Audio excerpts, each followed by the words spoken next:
Leaning, leaning, safe and secure from all alarms.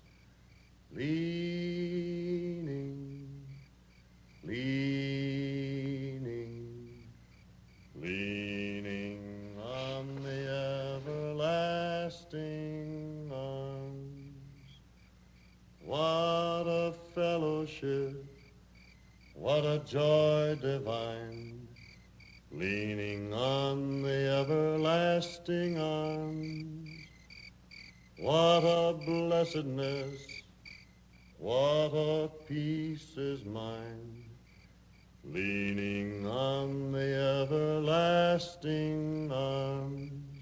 Leaning on Jesus, leaning on Jesus, safe and secure from all alarms.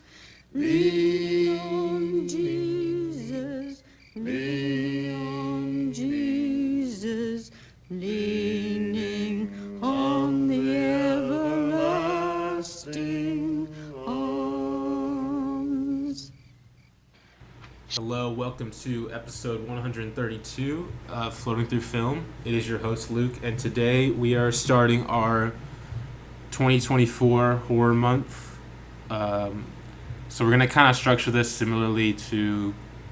mostly similarly to last year's horror month, which basically throughout the month of October, each of us are going to pick two horror movies to discuss on the podcast. And so this week will be my picks. Since it's we generally structure this as almost like me, Danny, Blake, because like Danny and I are like not as big on the horror genre. So yeah, we're letting the expert end it, I guess. Yeah, end it. Even though Blake, I feel like doesn't watch as much horror as lately either. I haven't watched as much lately, sadly. Yeah, I'm definitely gonna. I feel like every October I feel like I have an obligation to like, because obviously I still haven't seen like a lot of horror. Also like. I'm like thinking like next horror month. I'm like, damn, I gotta find some movies. Like I'm running dry over here, you know. I'm gonna have to stretch out some like create some big stretches, you know. You already have before, so I'm just kidding. But regardless, the two movies we'll be reviewing today are Night of the Hunter, directed by Charles Laughton, and Deep Red, directed by Dario Argento. So before we get into it, let me introduce my co-host Blake. What's up? And Danny. Hello. I mean, I guess we can go ahead and get into it. I think we're gonna start with Night of the Hunter, which is a movie I feel like I've loved ever since before the podcast. So I feel like it's been a long time coming for this movie. Me picking it whichever way I could, and I know two people here might hate on me for my classification of this as a horror movie, which I guess it depends on your definition of a horror film. I guess kind of how I see it. I guess you can kind of explain how you see it and whether you see it as a horror film along with your thoughts. But like, I haven't given too much thought into it, but to me, like, a horror film at least has to have some like creepy or like scary moments that like maybe if they don't necessarily make me terrified, I can see like there's an expression there of that. And I think this movie has a lot of that. Even though what I love a lot about this movie is that it kind of like has this like balance of tone where it's like almost like it has these like, you know, serial killing Robert Mitchum preacher like hunting these two kids. But then all of a sudden like the river sequence, which is like by far my favorite part of this movie for sure. It's like a super unique like almost like gothic fairy tale sequence of like it's like a calming moment, but also kind of this like distant like threat in the distance of course Robert Mitchum like trying to hunt these kids down. Like it's super unique. It's like sequences like that I love this movie a lot. Of course Robert Mitchum is amazing in it, like super crazy. And it's really interesting too. I guess we kind of have to discuss it. Is that this was Charles Laughton's only movie he directed. He's like a famous actor, very acclaimed actor. Why is that? Well, this movie failed, like critically and financially. like literally, like made him not ever want to direct a movie again, which is crazy to me. Okay. Because he has an eye for like some amazing shots. Oh, there are Like, some shots. There's Some. that's Oh, four. yeah. Holy shit, he's like, going off. yeah, he's cooking. Or like, I don't know who the cinematographer Nah, is. but yeah, I don't know who it is either. Okay. He was cooking though. Like goddamn. Stanley Cortez. Stanley Cortez, goddamn. Who also did The Magnificent Ambersons. That makes a ton of Shot sense. Corridor. Okay, he's a deep focus The guy. Naked Kiss. He's a deep focus guy. Like that makes a ton of sense. Which Magnificent Ambersons, amazing looking movie. Danny's a hater, but we'll move on. Not a hater, no. Just not my favorite Wells, but different conversation, different podcast. Anyway. But yeah, for this one though, Yeah. Stanley Cortez, like damn. Yeah, it's unbelievable. And yeah, this movie is just it has a lot of interesting things it's like about too, like the nature of like almost like kind of like it's honestly you could draw some connection between this and Buñuel. Honestly, I don't know if you like noticed it, like kind of what we talked about a little bit, some of the ideas he was like playing with, like especially like 'cause we talk about Buñuel, like how a lot of like for example the priest in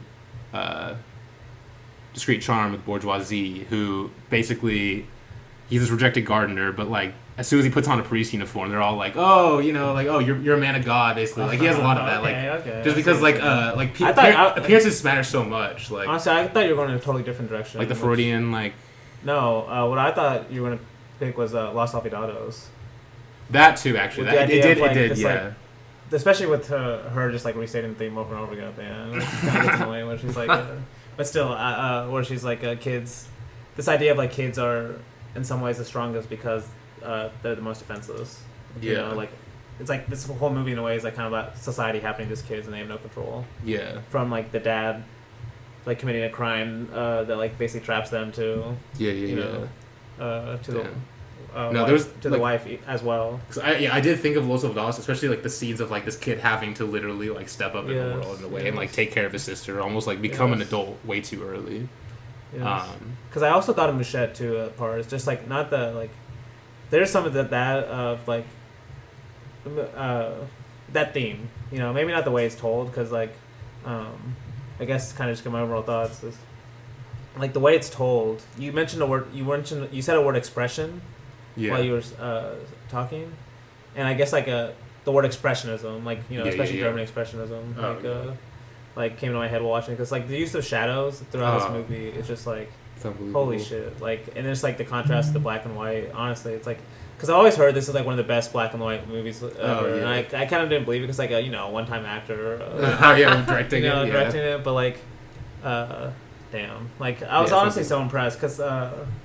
There's also another thing that I kind of look for in movies is like, every time you cut, is there actually new information? Yeah. Or is it just, you know, you're cutting like... Just a cut. Yeah, just a cut, or like we're seeing the same stuff over and over again, you know, it's repetitive. And like this one, it feels like every shot is just like framed perfectly, like...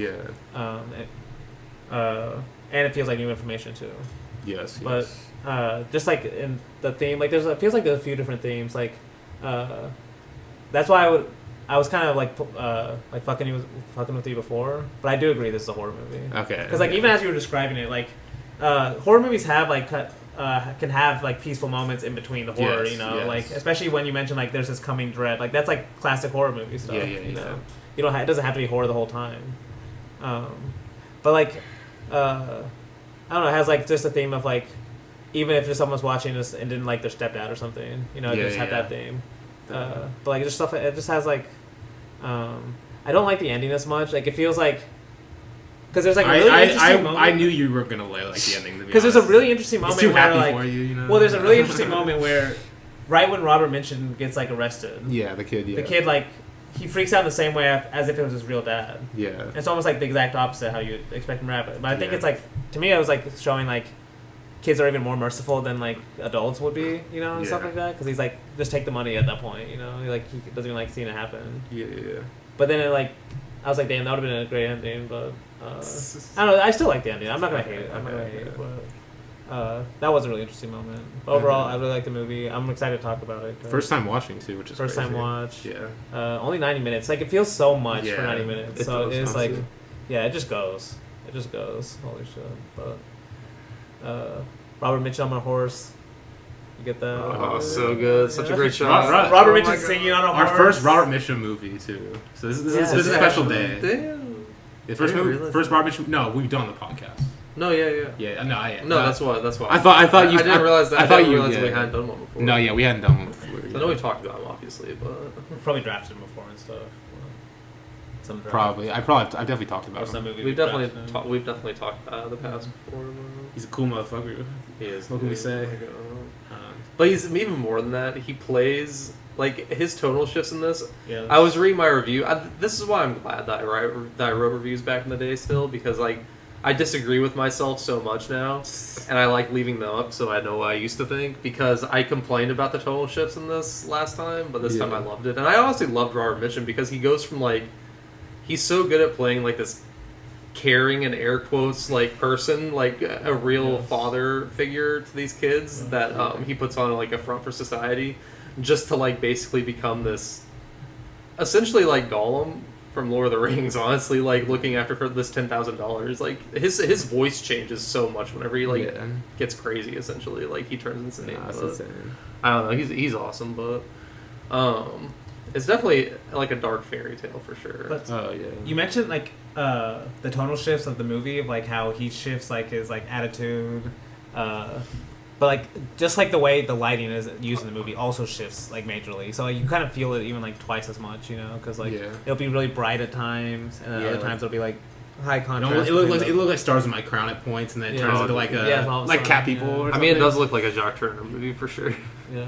Yeah, we'll see. Yeah, similar mode of production. Well, because for it looks sure. like that Stanley Cortez, he shot a lot of those, like, Shot Corridor. It looks like he shot a lot of B movies, Yeah. too.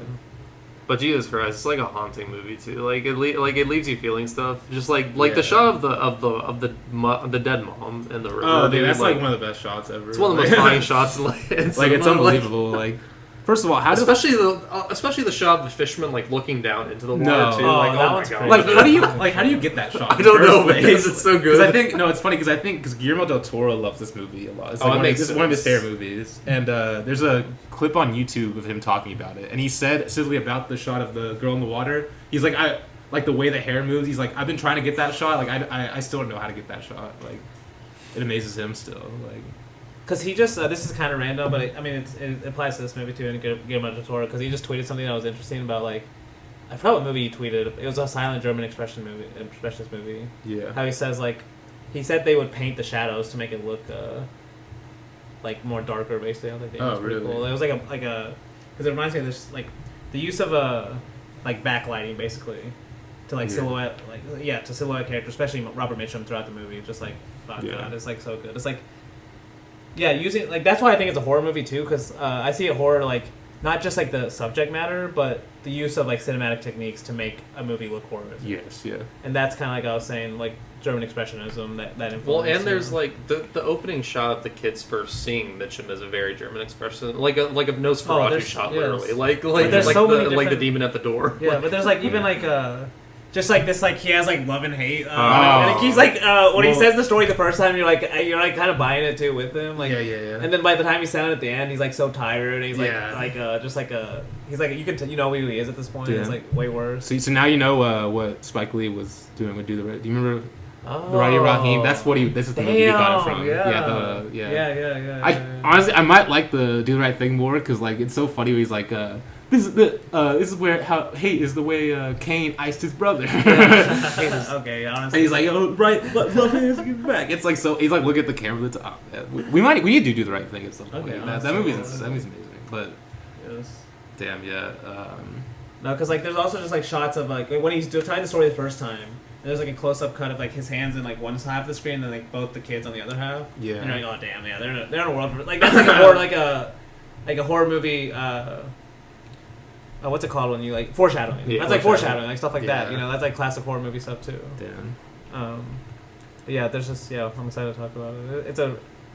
I like this movie better than the other one. I'll just say that. Damn. All right. Well, But I do too. I mean, I do love too Deep as Red. well. I do too. I do love That's Deep- amazing. I love Deep Red too. So. But yeah, I like this one. Yeah. I love this. It one lived up to a the lot. hype, and I was like, that's what it was part of the. Yeah. It was like for one-off movies, I'm always like, I don't know. Yeah. And, But now that you make sense, like he kind of just like didn't want to come back because it was yeah. Like received so badly. pretty much. Yeah. I can maybe see why. Like, I don't know. Especially with the I wonder religious why. crowd.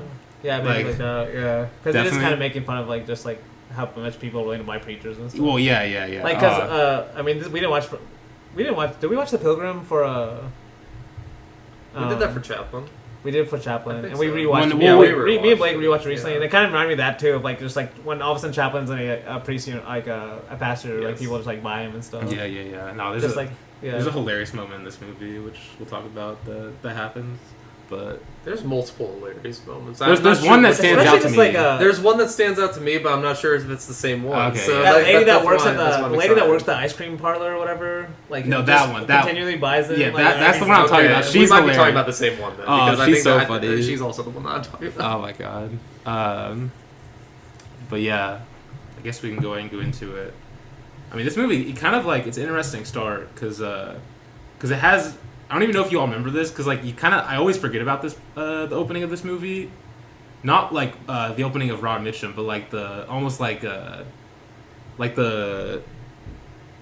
I guess you could say it's her reading the scripture, like with the stars in the background with like the kids and Yes. stuff. Oh, I love that opening. Oh, shot. yeah. Because like it's an insane opening shot. Because like she's like, and I think the big part is the part of where she says like, beware of false prophets, basically. Yes. I don't have the full. I don't know Wolves like in sheep's clothing. wolves in sheep's clothing. Honestly, like and just like the stars that come back later in the movie too, like that same shot. Damn. Because you said that was like your favorite shot too, or your favorite. The river sequence. The Yeah. river sequence. Oh yeah. But yeah, the movie is really setting things up, and it does it really efficiently too. Like, you get like you don't even see the killing; you just see like you see people seeing like the dead body like in like the But cellar. like the way it's shot, You see too, just it's the like this like legs. helicopter like shot, and then just Yeah. like comes in. It comes in all the way to the feet, and then it goes Yeah. all the way back out. Yeah. It's just like here's the info, Yeah. and then it honestly a hilarious scene too when Robert Mitchum's like driving his car away, and he's like how many has it been? 6? How many's it been, Oh, Lord? yeah, dude. 6, 12? I just remember. He's like oh man, it's so funny how he's like justifying this and like while talking to God in a way, like honestly it's I think also a big like He's like, yeah, not that you mind the killings, your book is full of killings. yeah no, and it's interesting. That's why you're like, Christians are definitely turned off right away. Like, Yeah. But it's interesting because I don't think he's super all the way negative about it, No. because I think he's almost setting the female, like the older lady, Lillian Gish's character, yes, okay. as kind of a counterpoint. Like, one text bursts both these two people, Okay. and that's what's kind of like something that's like fascinating Yes, about yes. religion in a way. Interesting. Like how two people can take the same text and go like and have totally different values out of it in a way. It's so fascinating. But yeah, we get more kind of just like scenes of like he goes to like the club or whatever, and basically a cop just comes into frame and then arrests him, and like he has this like basically he's supposed to spend 30 days in like penitentiary, which was actually for the car. They don't actually know he killed the person. It's strictly because he stole the car to get out of there. Is why he is going to the jail this time. So like then he cuts from that to the children's dad getting arrested. Which like they're like sitting in a field. He's just like driving all of a sudden like, and of course he's in a panic. But he basically is trying to. A big part of this movie is he's trying to hide this money basically that he stole. Also, I just want to point out because like the first shot we get of the kids, like that's what I was saying. Like the lighting's not only like just like shadows, but it's also Yeah. like the first shot we get of the kids is like this like high. It's like a shot above them, and there's just like flowers around them, like almost saying like also the theme of the movie, like kind of like the innocence of kids. You Yeah. know, like he still lights them a lot differently. You know, he Yes. lights Mitchum, especially when they're alone. Definitely. Especially like right after what's gonna come to them. They're like Yeah. It's like Like it's right off the bat. it's about to be like, ripped away from him yeah, basically. Yeah. Damn. But yeah, basically this is like basically the passing of the guard. Like. Also, wait. I think who's the actor that plays the dad? I think I know him from somewhere if I'm not mistaken. I couldn't recognize his face, honestly. He looks a lot like Joel McCree though. Okay. That's It doesn't say he's in it. I don't actually it's not it's yeah Yeah. What's this guy's name? Peter Graves. Okay, yes, he's in Wichita. Or Okay. yeah, he's in Wichita basically. Apparently he's With he's Wider. in Men in Black too. Oh damn. Yeah, he's in Men in No, Black. but okay, I really can't get over how much he looks like Joel McCree though. Like in this. He's like a younger Joel McCrea in a way. Like he looks like it. But yeah, he's like trying to figure out where to hide the money. He's like looking around, and then basically has the idea to hide the money into the girl's bear, basically the doll. The doll. Yeah.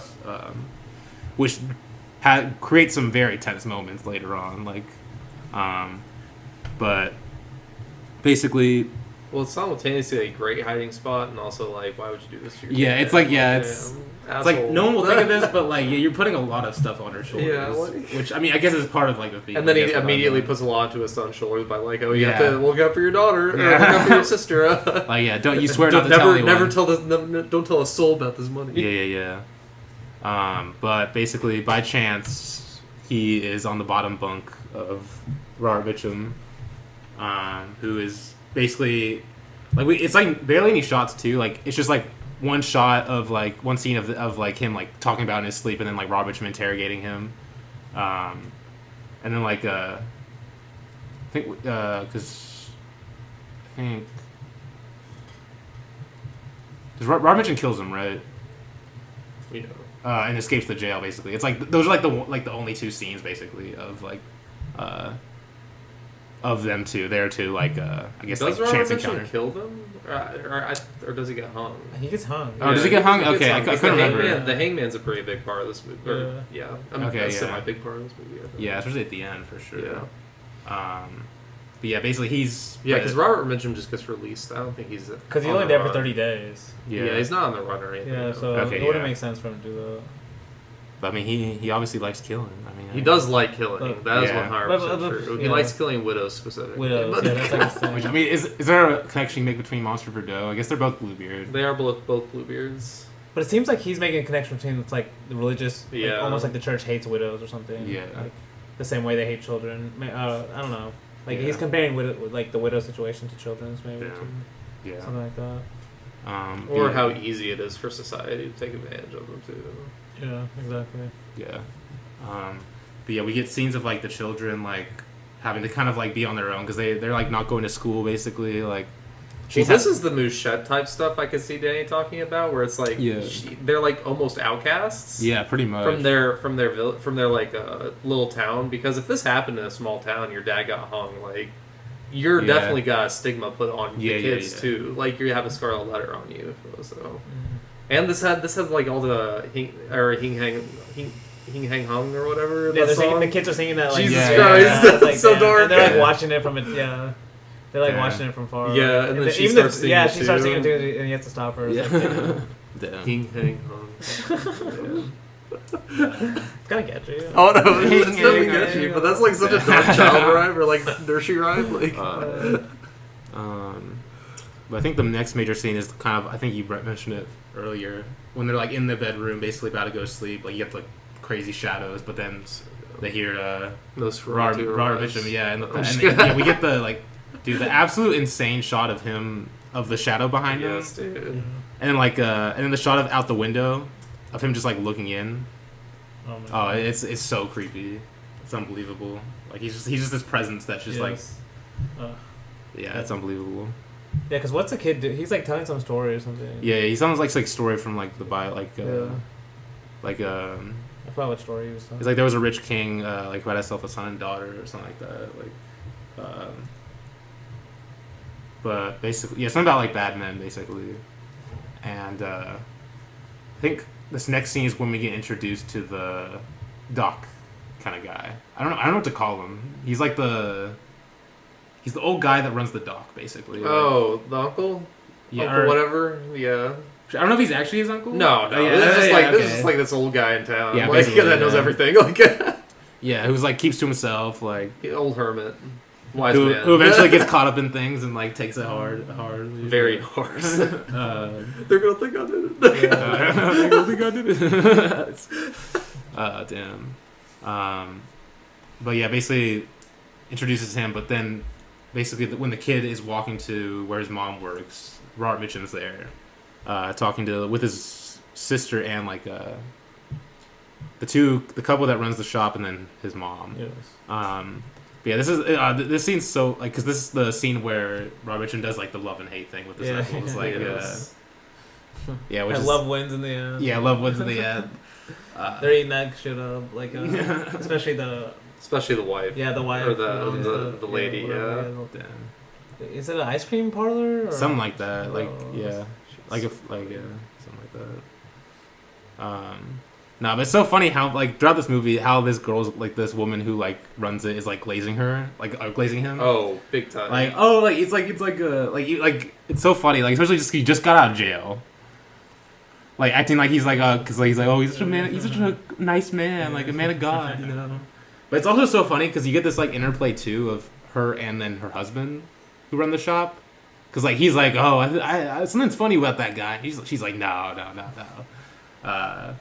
But, and then, of course, at the end, they're like, oh, we always knew, you know? Like, but I think then we get the scene at, like, the... Well, and the mom immediately, like, falls in love with him. Or she's doubts hesitant. first. She's hesitant at first. Until the daughter, like, jumps into Robert Mitchum's, like, lap and after he tells the love and hate story. I guess maybe. Because the daughter loves him immediately, like, and the mom, like, kind of follows suit after that. Because the son's the only one that, like, hates him for a while until Robert Mitchum, like, starts threatening the daughter too, and then she's like, oh shit. But she also has the conscience on her mind of, like, where's the money at? So that she's also paranoid. I feel like, and then when Robert Mitchum, like, kind of, as in this picnic scene, basically takes her alone to, you know, rizz her up, basically, and, like, tells her that, oh, you know, the money is, like, at the bottom of the river or lake or something. Yeah. Because that's what her, like, the guy, their dad told him. Yeah, basically, he says he told him that. And basically, this is when Robert Mitchum brings the kids over and tells them, yeah, we're getting married. There is a very quick scene. Or actually, no, it's not. He just tells them that, like, doesn't tell them they're married yet. It's just like, he's like, no, you're. He tells them what he told her, basically, with the money. But it's like, at this point, you know, like, okay, there's, like, she's obviously has a plan to, like, wife her up, basically. Well, there's a really quick shot of the son after Robert Mitchum says where the money is. The son, like, gives us a little, like, quick smile. That looks like Robert Mitchum sees. No, yeah, he's like, he it's very subtle. Because, like, oh man, dude. Yeah. Yeah, he's like, oh, the kid knows, basically, like, he knows where it is. Pretty much. That was like, and Robert Mitchum, like, obviously, like, knows that he's lying to her, so like, he's suspicious of the kids, basically. That they might know something, pretty much. But yeah. So we get, I think the next scene's like, well, he's like at the dock with the guy, and then he comes home. And this is when I think Rob Mitchum goes, I'm like, tell them. I'm getting married to your mom, basically. Yeah. Like, and obviously this kid, he has a good sense to him, which I think is like a thing people, which I guess maybe this movie's about, like, kids are really good with that intuition, basically. Like, which I guess is like, which is naive, but also like a useful thing that they have. And pretty much, and then we get basically another great scene of a bit of so like because like he's laying in bed and then like the mom walks in and basically we have the scene of like him like kind of like revealing his true self, or it's like trying to like do like the whole like authoritarian Christian. He's pulling the whole "I'm holier than thou" on her, like, because she's like he's basically just calling her a sexual heathen, like, for wanting to have sex on the wedding night. Like, I think that's why he's saying, like, that's why he doesn't like, the church doesn't like widows. Yeah. Especially if they're willing to get remarried, maybe. I never even heard about like the church not liking widows. Like, I've never heard of that idea.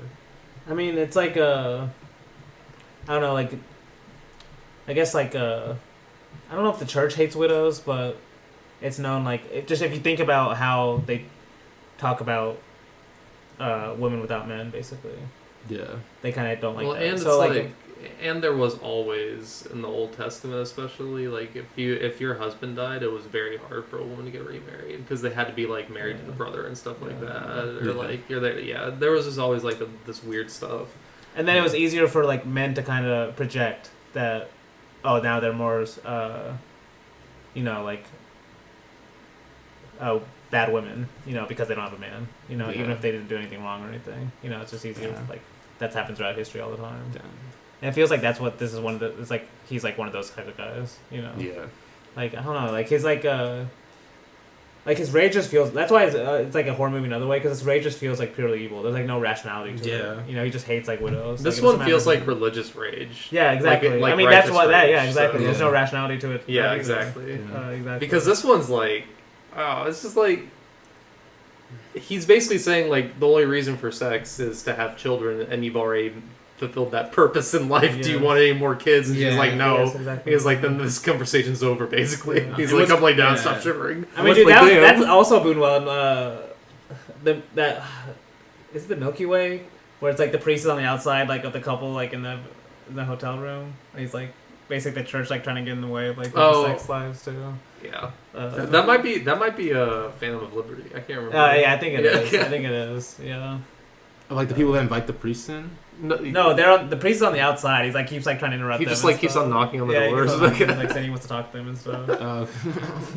The Milky Way has the one with the priest that actually like gets And I- inside the room. Okay, sure. yeah. Because he's just like laying down opposite the bed. No, I'm talking about the same scene where he Oh, slowly okay. does start getting in. Yeah. he Oh actually- no, he just- that's definitely. all of a sudden he cuts. Okay. He's like inside the room. That's definitely Yeah. Phantom of Liberty. I'm pretty Okay. sure. But either way, like Boonwell, I even mentioned like a Boonwell quote. He like talks about that, like this idea of like the church always being like, especially in the Catholic Church, this idea of like the church always like interfering with the like the church and sex almost being like intertwined, but like there's like a constant conflict between the two. Damn. I shouldn't say only the Catholic Church because that's like an all you could say. Well, yeah, this one's definitely more like Christianity. Protestant, Southern. Yeah. The way the wife is framed in these shots is also amazing. Yeah, like, well, 'cause, it's very Joan of Arc like, honestly. Yeah, when it's crazy because obviously like she's definitely like she definitely is manipulated by him. Oh, we see like 100%, especially with these yeah. scenes, like it's a big part of it. Like Mm. she He's psychologically manipulating her, for basically sure. yeah, because we get the scene like too like of her like speaking to like dude, it looks like a fucking KKK rally, Loki with the torches and shit. Like Yeah. of like her like I don't know like giving her testimony. I also love the way it just basically. suddenly cuts to like inside the scene. We get because it cuts from like the kid and the old guy fishing. Yeah, This is it's just like a, one this of is the- just a revival, man. A good old fashioned. Yeah, but it's like country so quick. All of a sudden, revival. just like a quick cut to the right. She's already giving a speech. Yeah, You know, yeah. it's not like no Yeah. introduction of like the outside of the church or whatever. And then Yeah. like This is all how that, cults just, like- start. Because he just like Yeah. like there's another one at the end where like all of a sudden it cuts to him and the son at the very end in the courtroom, like not willing to give up Mitchum. Yeah. Like all of a sudden, just like right in the middle, you know, of like Yeah. not even an introduction. Like Yeah, that's what I'm right, talking thick of about. All of a things. sudden, you just like go so fast, people will get it. You know, Yeah, especially yeah. when it's like story stuff like this. Yeah. Where like you only need a couple. Like, I think we get like a couple one shot of her like giving the speech with the flames around her, Yeah. and then like one reaction shot of like the Like, crowd. and Mitchum, I think, is like yeah, saying yeah, like exactly. leaning against the wall. And that's like, like to get that idea of like she's being like she's fully manipulated. Like, yeah, pretty much. Yeah, 'cause she's saying like how much her husband was a sinner and she's a sinner. You know. Yeah. Damn. No, but then we get one of the most stressful scenes in the movie of the yeah. girl with the, like cutting the I know, money it's all out, crazy. and then Rob Mitchum in the background. Yeah. Like, how's he not know? Like, I mean, I guess it's shot. like it's dark, yeah, like he's Yeah. fucking terrifying, bro. Like, dude. It's well, especially because like it's what makes it even more terrifying is their children too. Like, Yeah. it's like they can't They really can't fight. do They can't fight anything. back. Yeah. You Exactly, know? exactly. And like he gets it in just in time, even though like Loki, like I'm surprised he didn't notice it. Although it is dark outside. yeah. Plus, like that's the whole thing. Like no one ever expects the doll to be and money Yeah. to go together. You know. Damn, yeah. So like he's not even thinking of that. Well, Yeah, and the yeah. kid's also really smart on his feet because that's a good lie. Yeah, and then you get Just helping his sister put her toys away. dude, and like- and the shot of the two like little money pieces like flying past him, like at the end when they're walking up there, like just like he like doesn't see him because they almost they literally look like leads because that's the way she was cutting them. Yeah. Like yeah, it's an amazing shot. Like, but then we get when they're walking past, Robert Mitchum confronts the boys like, "Oh, I heard you've been tattling on me. Like, you told your mother that I was asking you where the money was." Which obviously I don't think we saw that interaction, did we? I don't think so. So it's obvious like there's a lot of off screen like interrogating he's doing basically, or at least like subtle maybe, but But yeah, basically like the kid keeps telling, and we had noticed like kid actually telling the mother that, and she doesn't believe him. But obviously I think she's like maybe starting to get suspicious. But we get the next scene is really just her finding out basically because it's we see Robert Mitchum interrogating them. Very scary. Yes, especially because he's like handling the little girl and he's like, I'm gonna like. Well, the little girl doesn't know what's happening, really. Like, until like later, obviously. Yeah. Because he just pulls out the knife, and the boy immediately is on edge, and then like the girl just like walks over there and tries to like grab it. And he's like, "Don't touch that!" Yeah. Yeah, we get this like. Also, I'm pretty sure like the way it's shot, like because first we see him from one side of the room where he's like kind of being nice to them. Yeah. And then he cuts like I talked about this Ozu, Borrell called it a daunting cut, where you cut to the other side, like literally flip the camera, because you usually don't do that in movies. Yeah. Because like you kind of want to give the illusion of you're shooting a real life play, so you don't want to show like if you cut to the opposite side, there would usually be a camera there. Yeah, and also you usually don't want people to get confused. Basically crossing the like, 180 line. Yeah, that's just crossing the 180 degree. Yes. So he does that, and but it enhances it because all of a sudden like Mitchum's like starts becoming evil when like especially when she's sitting in his lap. Yeah. And you're like, she's like, you think she's turning on his side, you know, kind of. She's already kind of on his side. Yeah, he is, but like just like he's starting to show actually how evil he is too. Oh yeah. To them, and so like that kind of uneasy is even like just breaking that 180 line, you know. Yeah. Because people mention this like in The Shining too. Kubrick does that, like kind of like breaking a rule of cinema to give like uneasiness, you know. Yeah. It kind of fits like the story too. Because I even noticed that like while it happened, I was like, oh, like he's like we're seeing the other side of Mitchum's face all of a sudden, and you usually only see like one side of a person's face when you're shooting from the side, you know. Yeah. Because then we get the insane shot of like the wife, the mother. Yes. Walking up. When it's like from The Exorcist, basically. Yeah, exactly. Yeah. When she kind of like she has just like almost like she almost seems at peace at realizing that he's evil or something. Yeah, something like like, it's really weird. Where she just goes into the bed, like it becomes very like I don't know, almost symbolic. This accepted my fate. Yeah. She's like accepted her fate. Yeah, exactly. That's why like it feels very symbolic. She's like goes to the bed. And, like, although it is intercut with the scene of I also because I don't know if he's actually her husband, of the two shop owners, because he calls her mother. But like they're like basically both old.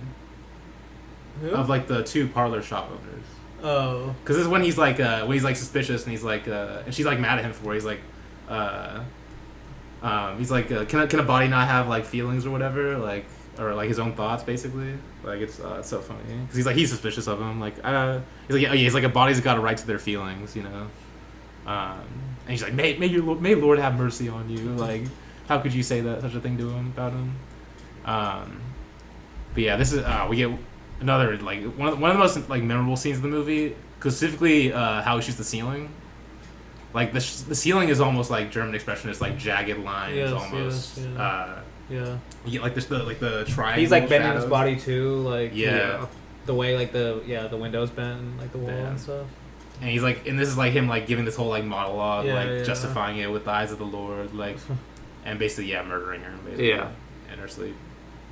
Because this is where like Blake's accepting his fate, accepting her fate. She also kind of like says her like, this is why she seems at peace, because she's like, I know this is what God wanted, even like this. Yeah, she's like still brainwashing. Me marrying you. I don't know. See, do you see that as brainwashing though? Like brainwashed to the very end, like of like him, like. I guess, like to me, I don't know if it's brainwashed, because to me she seems almost at peace at like realizing he's evil, but like she's seeing almost God in it anyway. And I guess like someone would say like some people would say religion like that is brainwashing, but then like it's almost the same. We're gonna talk about the Lillian Gish character at the end. Like you kind of need that irrationality almost for the other side too, you know, to kind of believe in that, because like she almost never has any reason like why she like she never gives any reason why she loves his kids. Yeah, outside of like they don't really deserve it. Yeah, you know? But I don't know, because you could say she's brainwashed at the very end, but like to me like it's almost like she's at peace because she realizes. Okay. But it's interesting because she does just accept her fate. Yeah. But she's like, but she still realizes that he's evil though. That's why I don't know if she's brainwashed at the very end, because she does realize like, oh, he's evil. Because she even says something like, even though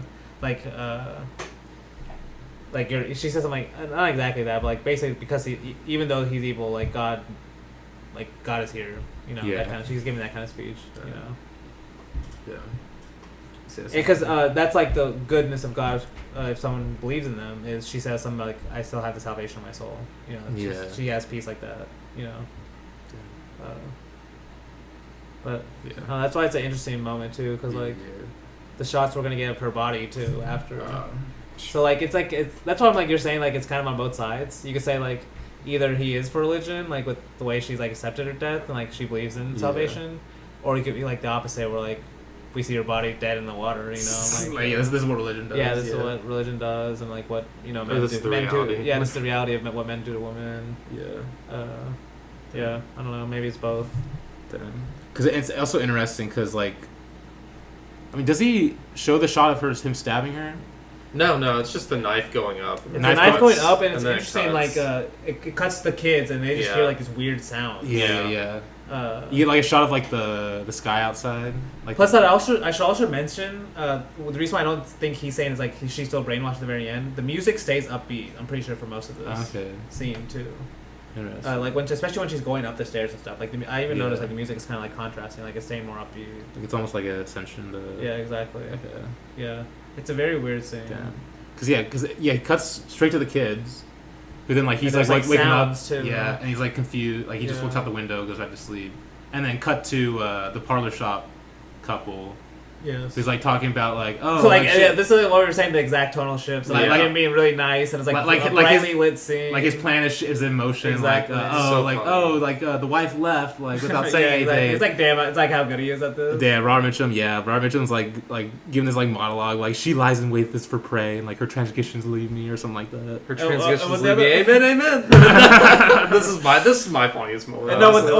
It's also funny when the other guy's like, "Oh, she'll be back," and then he's like, "Oh, I reckon she won't be back." He's like testing his limits too to see what he can. He's like having fun with it. Yeah, because it cut to like a close up of him like smirking too. It's insane. Like he's like, "No, it's my shame. It's my crown of thorns. I must wear it bravely." You know? But this is also like the kind of religious thing too, because there's even a little moment too where the other guy also says, because the other guy says there's she'll be back. He says, "Oh, she won't be back. I reckon. I promise. I'm safe in promising you that." And then he says, "There's no harm in hoping." And then he says, "There's no sense in it either." Damn. So like, this kind of at least like religious hope. That's exactly what I was talking about with her in the previous scene of like even unto death. There's like she has this kind of hope, you know. Yeah. But obviously Mitchum doesn't believe in that aspect of religion. Damn. You know, because like I don't know. Yeah, but I think that's kind of what he's saying too. Yeah. Like there's no sense in hope. Damn. Like that's why that's why I feel like it's a horror movie, because he doesn't even feel like a person. You know, he just feels like pure evil. He feels like an idea. Yeah, this kind of idea, Honestly. this religious idea of evil. Yeah. You know. Yeah. Like he's not making decisions like rationally. Like this is why I said it was like a dark fairy tale too, because he's literally just a big bad wolf man. Like. Yeah. Coming in and wrecking lives. Especially the way it's shot, it makes you feel like that. Like he's just like presence, like figure in the distance all the time. And he's like, especially when the kid's like, "Will this guy never give up? Like, does he ever sleep or something?" When he's like, "Oh, that's such a good line, man." When does he sleep? When does he sleep? Like, damn, roasting him like crazy. Yeah. But then cut to that scene to one of the most insane shots of all time. You see, like, dude, this shot. First of all, how he introduces it too. You see the seaweed running down, and then the camera pans to the mother in the water with her hair basically imitating the seaweed. Sea is literally, or the seaweed is the hair, and the hair is the seaweed. Basically, yeah. Like, and then the fish hook coming down too. Like, oh my god, with like the bait. It's like the worm bait. It's so haunting, but it's so beautiful. Too. Oh yeah, it's like it's. I mean, that's kind of like like that's the it's like the what Dane was kind of. Well, it's also what Dane was kind of saying. Like, you could read it two ways. Like, this is her dead in the water. Like, obviously she's dead. But she's also like beautiful. Like she's got that piece. A state of peace. Yeah, like the piece is still on her. I think there's like a face. light on her. Yeah. Oh no, the light is on her for sure. Like the light or whatever. I don't know if it's the moon, but this is such an insane. It's almost like it's like a weird combination of like a horror, but also like she's kind of an angel too. Yeah. Oh yeah, and then I love because you see the shot of him above water looking at like freaking out. Oh, that shot's insane. That shot's actually insane. And then like he has to give us one more like medium shot of it, just like. Well, that's the one he hangs on the longest. Yeah. Yeah. And then when he's hanging on it, you start hearing the leaning in the background. Yes. The sound changes, but he like stays on that. Oh my god, dude. Unbelievable. Like people talk about that. Like it's like one of the most like discussed scenes in this movie, but like it still is like, there's a reason for that. It's unbelievable. Yeah, because this is what I'm saying. There's so many cinematic things. Like so, just that idea of like what cinema can do is you can transition to a scene with the sound before the image, right? Yeah. So like it's on that. It's like a long I forgot what the music is. I think it might be just sounds of like is it music playing when it's on like her with the reeds in the water, or is it just silent? I actually forgot. I think it starts out silent. Because he hangs on it in my notes. I think it's like almost like 15 seconds. It's like 13 seconds he hangs on that. But then like at the end, all of a sudden it transitions to the new scene, not with image first, but with the sound. Yeah, with the lean of the lean in, and then it cuts to Mitchum like leaning on the tree. Yeah, it's like looking at the house. And then like when he's walking, it's almost like he just does this for fun with this like the circle transition that like goes onto his body as he's walking to the house. Like it's just like he's just having like it's almost like it feels like an actor like you're just like because that's how people talk about Wells too when like doing Citizen Kane. It's like he didn't know what he was doing away, so he just like wanted to try stuff like other people thought like. On the Citizen Kane, literally like him and the cinematographer got in like a friendly like betting game where like Wills would try and give him like an impossible shot to pull off, and then Greg Tolan would be like, "All right, bet I got this," and then he'd like start teasing him, and be like, "Come on, give me something harder." Like that was the kind of like energy. But just like this movie whole has like this kind of energy, like what are all these different ways we can do that? Because even just like that's all of a sudden with that circle transition, I'm like, yeah, that's just so fun. Because like it feels like when George Lucas has like some of his like weird slide transitions and stuff, like people hate on him. Like I think it's fun. You know, it's like, just a movie at the end of the day, like. True. Especially if you're not overdoing it, like it's every once in a while. Maybe Lucas overdoes it. I was going to say, who do you have in mind when you say that? I was saying George Lucas. Or am I saying just like overdoing it? I don't know. That's a good question. I don't know. Like, yeah, I guess it's personality. It's personal, but this one I just love too because as he's walking towards the house, it like kind of just slowly like It's just like you're just like thinking about the kids in there. You're like, oh shit, shit's about to go down, basically. Like, damn, like especially right at the shop, we just see their mother dead too. So because they've already lost their dad, now they just lost their mom. Damn. Yeah.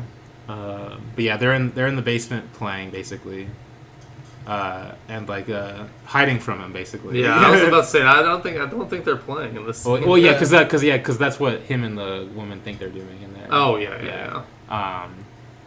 Which even then like. They're hiding, but like like they're fucked basically. Like shit's about to happen no matter what. See, this is also another very horror movie thing of a guy going to a basement. Yeah, like it's like terrifying. Basement's very scary. Yeah, because like you think he hears a noise down, or like the woman did, or something. Someone hears a noise down there, and like they have to give themselves up at that point.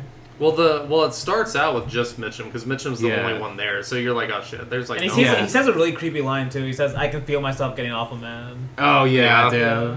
Because he's still like trying to act nice. Because the girl, the woman, she shows up randomly. Yeah, she shows up. And he has to change his tune, you know. Yeah. Like, he shows up as he's walking down the stairs, like just another amazing shot. Yeah, just walking down the stairs, but Jesus Christ. And then she's almost like her like.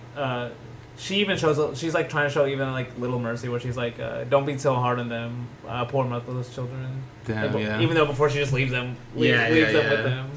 Damn. But yeah, so yeah, basically, because she leaves, he closes the door, and then he's like, "Now, weren't you afraid, little lambs down there in all that dark?" Like, he says so many lines that are just so creepy as hell. But then he cuts to. I mean, it's like a darkly comedic scene of the doc guy like getting drunk as hell because it's after he found the body. He's like, they're gonna think it was me. They think it was poor old uncle. It's darkly comedic for sure. Yeah. But then he also starts describing her under the water, and you're like, damn. Yeah, they say it was poor old Uncle Bertie, you know. Yeah. I mean, he like describes her hair like the seaweed below the seaweed, like we were just literally describing it, and then he's like, her throat was slit like she had a third mouth, and it was like just with her hair waving soft and lazy like meadow grass under floodwater. Jesus Christ. Yeah. He was spitting. Like he's almost like a poet in this point. He was though. That's what like because that's like. Poets do that. Like, you look at a human and what their features do in nature and make poems on that. He just did it in a way more dark way, obviously. But yeah. Oh, man. But yeah. He's broken. No. Oh, man. And I then- love how he's just like useless the rest of the movie. Yeah, no. like Yeah. It's like they're kind of setting. You think he set this Yeah. setting him up as like he's gonna help them. like this But is yeah, their he's safe even haven, useless. basically. Yeah. This is their safe haven. But this is kind of like it honestly even emphasizes like this is even their help in this scene. Like when they come later, this guy's just drunk and can't help them. You know, just like Yeah. another guy that can't, another adult that Yeah. can't help them or something. Yeah, they're like like this is like there's even more in their hands now. Yeah. But yeah, then we cut to the unsettling ass dinner scene. Honestly, there's definitely some shots you can probably compare this to Bigger Than Life of like Robert Mitchum like looking like big as fuck compared to like the kids, like the way he frames them maybe like from a lower angle. Yeah, this scene's so because like where like he's like trying to like basically he won't let the kids eat until like they tell him where the money is. He's just getting mad as hell. Like he tries to like he's like insulting the daughter too. Yeah, he starts insulting her. Too. But basically, the kid basically has the idea to tell them that it's under the cellar. And you're like, oh, maybe this will work. Maybe they can escape here. And then, of course, like, he has this, he's thought it through. He's like, no, you guys go first. And, like, the kid's like, he keeps having, like, kid keeps trying to be, like, trying to, like, stay behind him. But then even Robert Mitchum is like, no, you better go in front of me. And then finally, like, he checks the like he says the kid says it's under concrete and he's like or something like that. What did he say? Like it says like under the stone. under the stone. And he's like, oh no, this is concrete though. Like there's no way. Basically, you feel like the plan's like running out. Like Yeah. until yeah, because then Mitchum like starts basically like looks like he puts his head on the stone or something. Or like on like some like barrel or Yeah, fruits something or like something, that, and yeah. like it's on like a thing of apples basically. Yeah. And like has the like basically a knife about him, and then like Oh, it's on apples. yeah, it's like a barrel of apples. Like yeah, look at this. Like I wonder if that's why he's like so obsessed with the apples later on.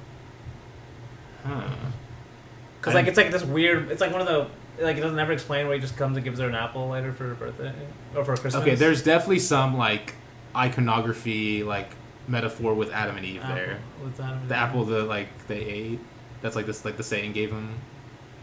That like made them. That's like the first sin or whatever. You know. What But I'm why talking does that apply to that at the end? I don't know, That it's- one's like a sweet I don't moment know, where it's- he's like because they're all I don't know. like giving her Christmas presents. He goes to the other room, and then like follows him, and he like gets Oh. the apple. He wraps it in like white Okay, thing, yes, and then he okay, comes and just no. gives it to her. No, yeah, okay, I forgot that wasn't. And then there's like one later where she's like, "Give me an apple, and then you can have one too." Yeah. Damn, I don't know. Because I was like, why is he emphasizing the apple so much? Well, Like, apples definitely have religious iconography. Yeah, it does, but that would be the opposite Yeah. of what you. Yeah, I guess. Yeah, true. I don't know. But yeah, basically but basically under pressure, the kid obviously tells him where it actually is. It's the doll.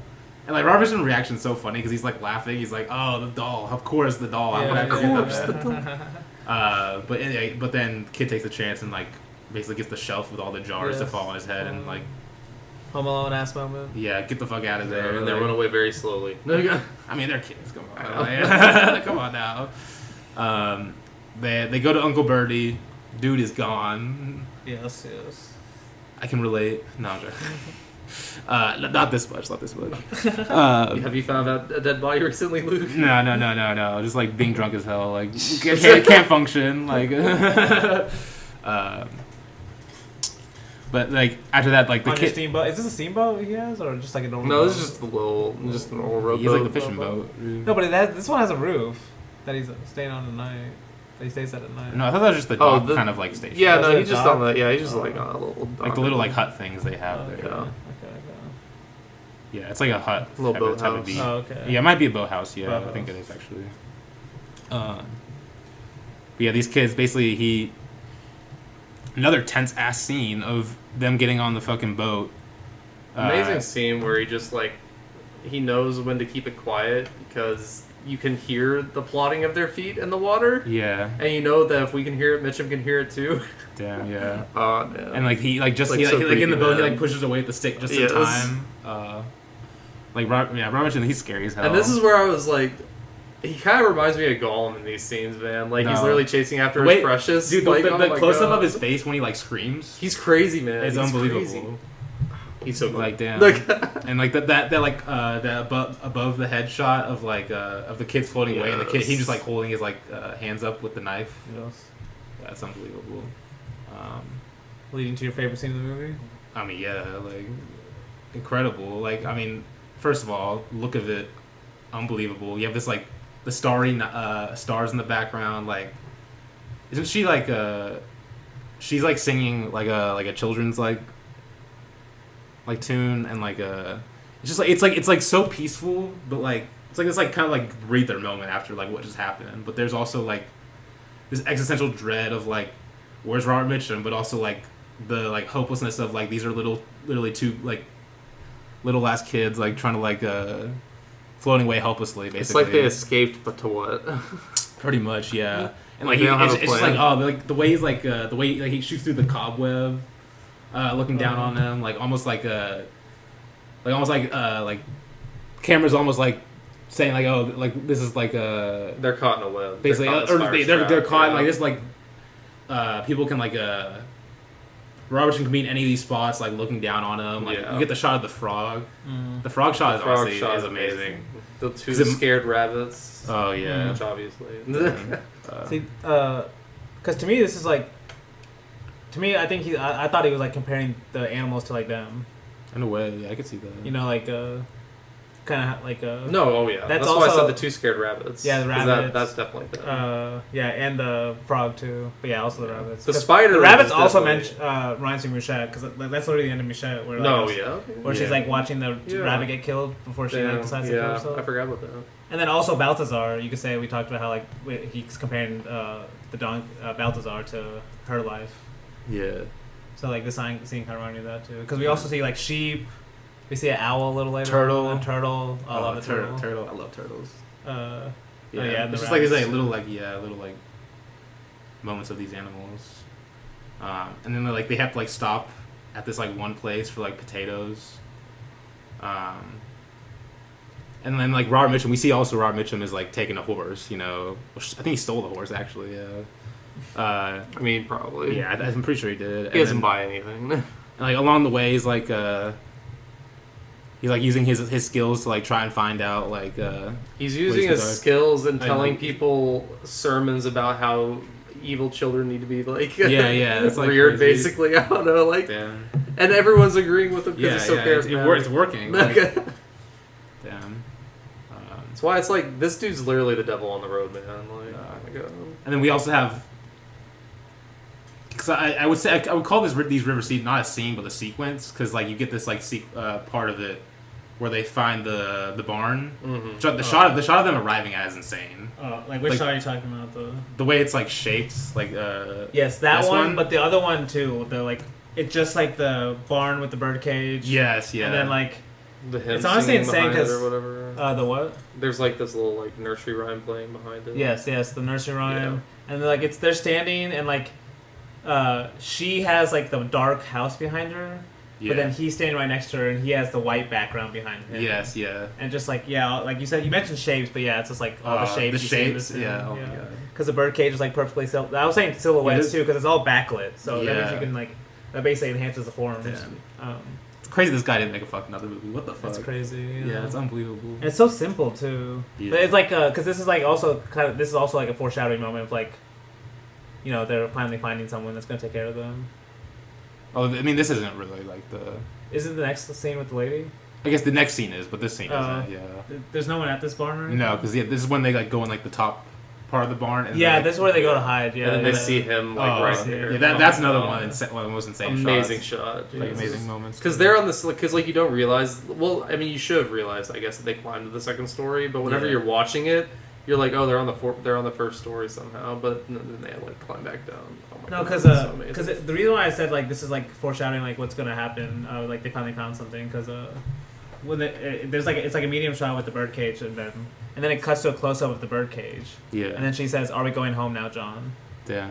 And you're like, "Damn, maybe like finally they're gonna find something." And that's when they go and climb the barn. It's like a great shot too of Yeah. like them going to lay down. We just see their feet, and then we also see like the moon and the sun at the same time. Yeah.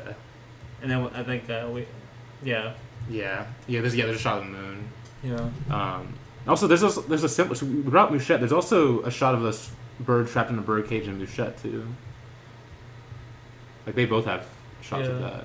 And there's also, of course, there's a shot of Mouchette also of the bird escaping too. Yeah. I think the bird's dying though in Mouchette, if I'm not mistaken. Yeah, no, they were getting hunted in Mouchette. Poor birds. Just like me.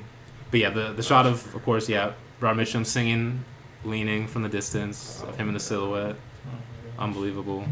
It really is. And yeah, he takes that as a sign of like we need to get the fuck out of And here. when he says, "Don't he ever sleep?" Yeah, don't he ever sleep? We get a shot of like the fox on the tree, and then I think. And this is where like this is what I was saying. Like this scene kind of ends with like it ends with the starry night Transition. kind of, and then it transitions to Yeah. clouds. Yeah. All of a sudden with the sun coming up. Damn. I love that too. I always love a good shot of clouds. Because they like wash up on this like shore basically, Yes. and then we get like the last like 25 minutes, which is like they meet this the Lillian Gish character basically, who's like the counterpoint to Robert Mitchum, which it's interesting too because Lillian Gish, she's like she was like a famous silent film star, especially for like D.W. Griffith. Like she was the main girl in Birth of a Nation, Intolerance. Yeah, it's the girl from Intolerance. Yeah. I don't know if you knew that. But she does in other like silent films too. She's a huge star. Obviously that was when she was younger. Now she's older. She was one of the few that successfully transitioned to sound. Yeah, actually, I haven't seen anything else she was in. Yeah, but she actually was one of the ones that had a steady stream of work. I'm pretty sure, right? Is she? I can't remember. I know there were a few that made, and I thought that she was one. But she might have. I mean, she's a great actress. So. I mean, yeah, pretty much. See, like I honestly like it had been so long since I'd watched this, and I've seen Psycho more. That I was like at this part, I was like, because she's saying something about her son being away at whenever they first arrive. I was like, fuck, is she like the mom of Robert Mitchum? Like, is this just gonna like turn into like an actual like real like 1980s horror movie basically? Or like I mean, that's kind of how Deep Red ends too. Like. I mean, yeah, kind of, yeah. Oh my god. Anyway, yeah, but basically, yeah, they're put in the regime, her regime, but like in a caring way, like. Because, like, she has, like, this, like, whole, like, schedule. Like, she's, like, really, like, strict, kind of, like, person has a very strict schedule. She's the yin to Robert Mitchum's yang, honestly. Like, this type of... She seems like a type of religious, like, devout religious believer, but is using it to put her, like, she's using that as in good in the world instead of, like... She has like bad and using it to justify like killing people like Robert Mitchum does, but she has like this collection of orphans that she like takes care of, including one that like basically gives up their location. The Ruby girl, she's like the oldest, and she's like finding the teenage love. Yeah, and like of course Robert Mitchum manipulates that, but yeah, I think we have the scene of like she reads them. She like reads them a story, I think, or something like that. Yeah, she like reads a story about the pharaoh, and then like because there's a scene where like she tells him to bring him the apple, bring her the apple, and then I think we see scenes of like basically Robert Mitchum basically finding out that like there's two new people with this group, and then he like basically like kind of like manipulates Ruby into like giving the names of them, and like as soon as he finds out too, he just like immediately leaves. Like and like she's like trying to use that as like a weapon against the younger boys that like one or two. It's like, but basically Robert Mitchum first comes by in the daylight to like try and use his charm basically. By the same story. But the thing is like this girl does not believe him at all. It's crazy. Yeah. Like she has like great intuition. Because we have the great shot of him putting his like hand on the fence post with like is it love? Yeah. With like a smirk. And like he's like trying to manipulate her. Like the kid, of course, he's like tells like, yeah, you're not my daddy, and you could tell like this like you kind of think in a way that like that the older lady's gonna believe the Robert Mitchum though for a second though, because like. That's how the rest of the movie's been. Yeah, like, because he's like, yo, don't you hear, like, that's your father, you should, like, you should speak to him, like, but then, like, you could tell, like, she understands it, like, she has an understanding, I guess, she believes the kid more, which is, like, obviously, it's very much different from, like, every other adult in this movie, basically, like, she's the one that, like, actually believes them, and then, like, of course, she tells him to like go like because she's like but he ain't no preacher either, and then like he tries to go for the doll. Yeah. And, like, he brings out his knife, and then like fucking Lily Gibbs comes out with a rifle. Oh, yeah. Oh, it's such a badass shot. And like he like doesn't notice at first, but he's like looking under the porch, and then like she like pokes him with the gun. Is like, get out of here! Like, it's so insane. And then of course we get maybe the most famous scene from this movie of it's at night, and she's like, of course, sitting on the rocking chair with the rifle, and then Robert Mitchum's sitting outside on the rock, and then like he's of course singing "Leaning," and then she joins in, which I think is like kind of like what I was saying with like two people taking the same kind of text and then like almost like interpreting it a different way, using it a different way, and like it's like they both join in on the same church hymn, but obviously like they're like from opposite sides. Yeah, from opposite sides. Literally much. how he's shooting it too, like he's on the outside of the house and she's on the inside. Yeah, so insane. Yeah, the shots of like her like in silhouette, and then like when Ruby comes by with the candle, and like you see like it lights up the window for a second, and then like she blows out the candle, and then he's gone. Like that's some like horror movie shit. No, I love that shot. Yeah, it's unbelievable. Oh damn. Because obviously like she doesn't know where he's at, and he's like, oh, get the children out of bed, and then like she has him in the corner, she's just marching up and down like trying to protect them. Yeah. And then I think we get because I think they hear she hears like a noise, and we get like a quick shot of the cat running down the staircase. But yeah, she basically, and then he like comes out. I think he comes out of nowhere, right? And then she shoots him, and then he runs to the barn basically. Yes. See, he like the way he pops up. The way he starts, way he pops up. He does that a few times. Like, this is like way towards the beginning where like the dad is like in the prison sleeping. Yeah. Like after he's been arrested, when he pops up like in the prison, like from the top bunk all of a sudden. It's so funny. And he does that here too. Just he pops up from the other side. Yeah, it's like goofy as hell. But it's like in 100. Well, it's also the way he screams too when he's like running off is also kind of goofy too. Yeah. But this is what I'm saying, because earlier, like before, it's like there's like a quick moment where she's like telling them a different story from the Bible about Jesus running from Egypt. Yeah. Not running to Egypt to avoid being killed by Herod. But like right before that, she says something like, "It's a hard world for little things," like almost like directly to the camera. It seems like. Yeah. But then like when like he's hiding in the barn, she also says, "Children are humanity's strongest soldiers. They abide. Or strongest, they abide."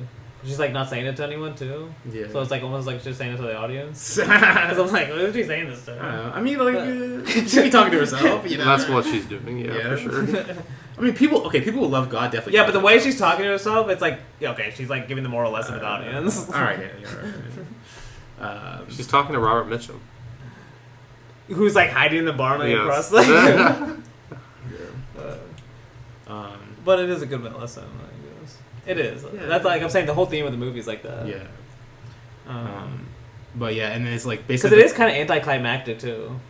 Yeah, in a way, yeah. Like he gets shot, and you think, oh, there might be another big moment of like, okay, like in a horror movie, if you don't kill, if you don't see a body, he's gonna like, get one last chance to stab, or something like that. He's gonna be like what's his face in Trap, and just get up again after all these like taser blasts. Yeah, honestly, yeah, you think like, just like Michael Myers or something. He's always gonna keep going back. That's exactly. But like in this one, it's like always like it's like the opposite. He just comes out and like doesn't have a chance. Yeah. He also accepts his fate. Yeah, he kind of does. But yeah, basically the cops arrive. He walks out like with his hand up. It's like he looks so weird. He's like obviously so unhinged at this point, and then like they like get him down, and then this is the point where like the boy is like. So why do you think he does this? It's definitely something like there's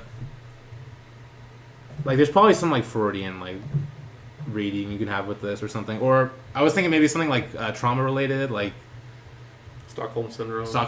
Yes, maybe. Something like that. It's the only thing connecting him to his parents left. Yeah. Besides his sister, I guess. Like it's almost like It's almost to like me, I always saw it as like this is like the innocence of kids. Like they just see like a guy getting beaten down. He's like reminded of his dad, and like he it's almost like a rational. Like it's like it seems like it's just like this reaction just happens out of him. And then like he's like banging him with the doll, like take the money back. Yeah, he's like just not to see this happen, you know. Yeah. No, it is a really good moment. It's Yeah. like because it leaves you confused. Like based on the whole movie, you shouldn't be acting like this. Yeah. You know? And then we get like basically everyone in the town basically has now been like, like basically a riot has started. Lynch him. Lynch 'em, like with the torches and everything. Like, Well, this is first with the courtroom though. okay, yeah, Yeah. It was like that quick. That's what I was saying. All of a sudden, cuts into the courtroom right away. Yeah. You know, Yeah. he's just like all like right. We just see that weird scene of him like standing up for Mitchum in a way. Yeah. Then he's like not giving him up in the courtroom for some Yeah, reason. Yeah, but then like That like the doesn't riot make- starts. Yeah, They're like in town and they have to leave. it's a and lot stuff. really fast. Like at the end of the Yeah, movie. yeah. But it's like, yeah, it's so funny how like unhinged they are. Like after like they were like glazing him the whole movie, they're Yeah, like yeah. all of a sudden like, oh, like Bluebeard, he calls himself a man of God Yeah. type stuff. Like, but then I think, yeah, the final scene is them waking up. It's basically The happy Christmas. scene, Yeah, yes. Danny hates It's it. Christmas. Danny's Well, I like- do like this scene of like him just like almost for no reason. Like he just goes and gets his apple, and decides Yeah. to wrap it with just like whatever's underneath. Yeah.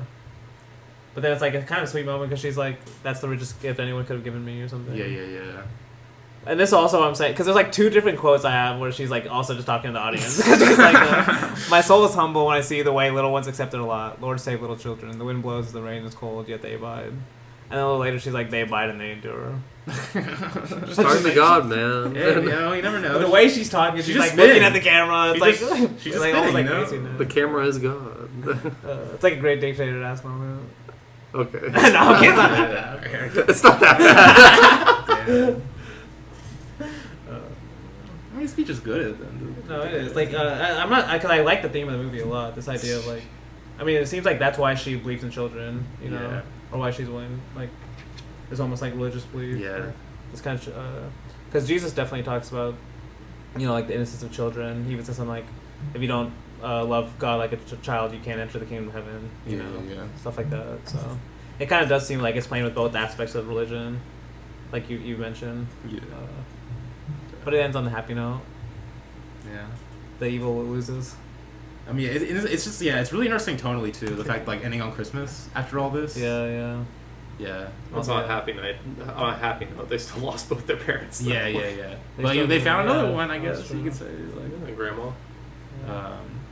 See, like, because it's like we mentioned Mouchette, so like Mouchette kind of ends the opposite of this. Like Mouchette sees that old lady, she sees like like when she's going to end the movie, she's almost like looking for someone to save her. You Yeah. know? And then it ends with her dying, and it's like the opposite, like, yeah. because Well, this is. I mean, it's kind of like this is like a fairy tale equivalent to that. we should have mentioned the father, like when he's justifying why he robbed, he's saying, "I didn't want to. I've seen all these kids, basically like with no parents, just like wandering around. I didn't want my kids to end up the same way, so I like stole this money." Yeah. And that's like one of the major themes of this movie. You know, it's like even the father trying to prevent it makes the kids almost like happen, except for this like mercy shown by this woman at the end. Yeah. You know, Yeah. but it's like the idea of like kids like kind of just being abandoned. You know, Yeah. and like no one to help them. Yeah. But Yeah. That's Night of the Hunter. yes. Great movie. Great movie. Fantastic. And just a beautiful movie. Oh, Like, it yeah. does live up to the black and white hype. Yeah, it's unbelievable. But yeah, that's it for Night of the Hunter. After the break, we will talk about Dario Argento's Deep Red.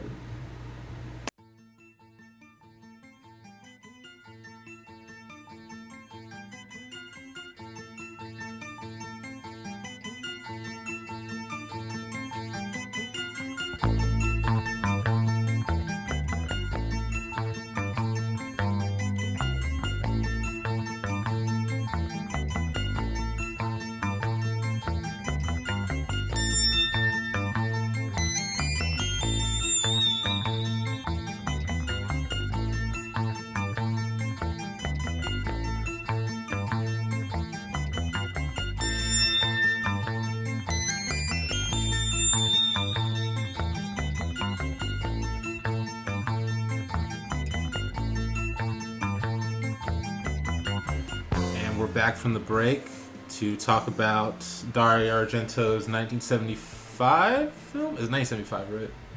I don't have it pulled up. I don't even. Yeah, it's 1975 actually. Yeah, it's right in front of me. Yes. 1975 film Deep Red, starring David Hemmings, who makes his second appearance on the podcast. Which I've heard people say there's a direct relation, like this is like a film influenced by Blow Up, or at least like commenting on Blow Up. Which I don't know. I don't know if y'all have any readings on that. I'm not really sure, but yeah, Deep Red, very interesting movie that I watched for the first time last October. I'm pretty sure. And I've still this is like still only the second Dario Argento film I've seen. So he's definitely a filmmaker I'm gonna watch more this October because I just put together my like horror watch list, which has like 50 movies. Like I'm not gonna get to them all, but like I see to pull from. Yeah. I might ask you for some stuff. I don't know, Blake, but to add to it. But yeah, I watched it. And this movie, like, the reason why I picked it is like it's still not a movie I completely get still, but like it's such a fascinating movie in terms of like what he's like doing formally, like Dario Argento, and just like some of these ideas like he's playing with, formal, like thematic, just some like crazy moments and like logic in this movie that I just find so fascinating, like how he's using like camera angles and like music. Yeah, it's such a fascinating movie to me that excited to talk about. But yeah, I do love this movie, especially on rewatch. Like it's definitely a movie I feel like maybe after talking about it today and like rewatching in the future too, I think I'll love it even more now. It just seems like a movie I could just like go back to a lot and like discover new ideas, because there's a lot of stuff in this movie that's like it doesn't really tell you a lot about, like it's like it kind of jumps. It's like a detective thing that kind of gets like more and more like almost like it's more convoluted. Yeah, surreal, I guess you could say. But but yeah, I'll go ahead and ask your all of your thoughts on it. Also, like, do you have any thoughts on Argento either? I don't know if any of y'all are really like. I don't know if any of us are really into Argento. I'm trying. I want to try and like watch some more of his movies, but I don't know about y'all. Giallos in general, I need to get more into, honestly, because I've seen a few. I've seen 5 Argentos. Like I haven't like seen nothing from him, but I like his style. Obviously, I mean everyone. I feel like if you watch, it's definitely what jumps out the most. Yes, definitely. Sure. This one, like, what did you say about Blow Up? Wasn't it something about like how he was trying to show how like the camera hates you or something? Because that's basically what this movie's going for, I feel like. So I don't remember saying that. If I said that. I don't remember. Because I whenever I was watching this, we'd watched Film, which is a Buster Keaton short recently. Yeah. And the director of that made it specifically to try and show how malignant the camera's gaze is. Yeah. And I think Dario Argento's kind of trying to do the same thing in this one. And I loved it a lot because the camera in this is like has a mind of its own. Oh, it has a mind of its own. Is trying to find the best moment to kill every person it looks at. And in a way, almost deceiving him too with the mirror. Whole mirror thing. Like all the idea, like it's the angle of it is like deceiving him in a way. Yeah, like it's almost tricking him into thinking like there's this whole thing with the painting when it's actually a mirror. Yeah, it's so good. Yeah. No, I do love Deep Red though. This is also my second time watching it. I liked it more this time, probably because you get a little bit more the second time watching it. Yeah, I didn't remember a lot. It's a wild experience for sure, dude. Like, yeah, it's definitely just striking, and like just has a shit ton of striking images, like you were saying. But I do just really love the camera in this movie. Like, it feels alive, man. For sure. I don't know, like the one thing that stuck out the most to me about this movie is, I guess like part of the just like it becoming more convoluted, but also it seems to be like the main character almost seems to be like he wants to be in like a detective movie, or like maybe not he doesn't want to be, but like he's like becoming like insane in terms of like just like searching for this. Which I mean, like the blow up kind of like connection there of like seeing this hole in this mystery and like exactly. going further and further into it. Yes.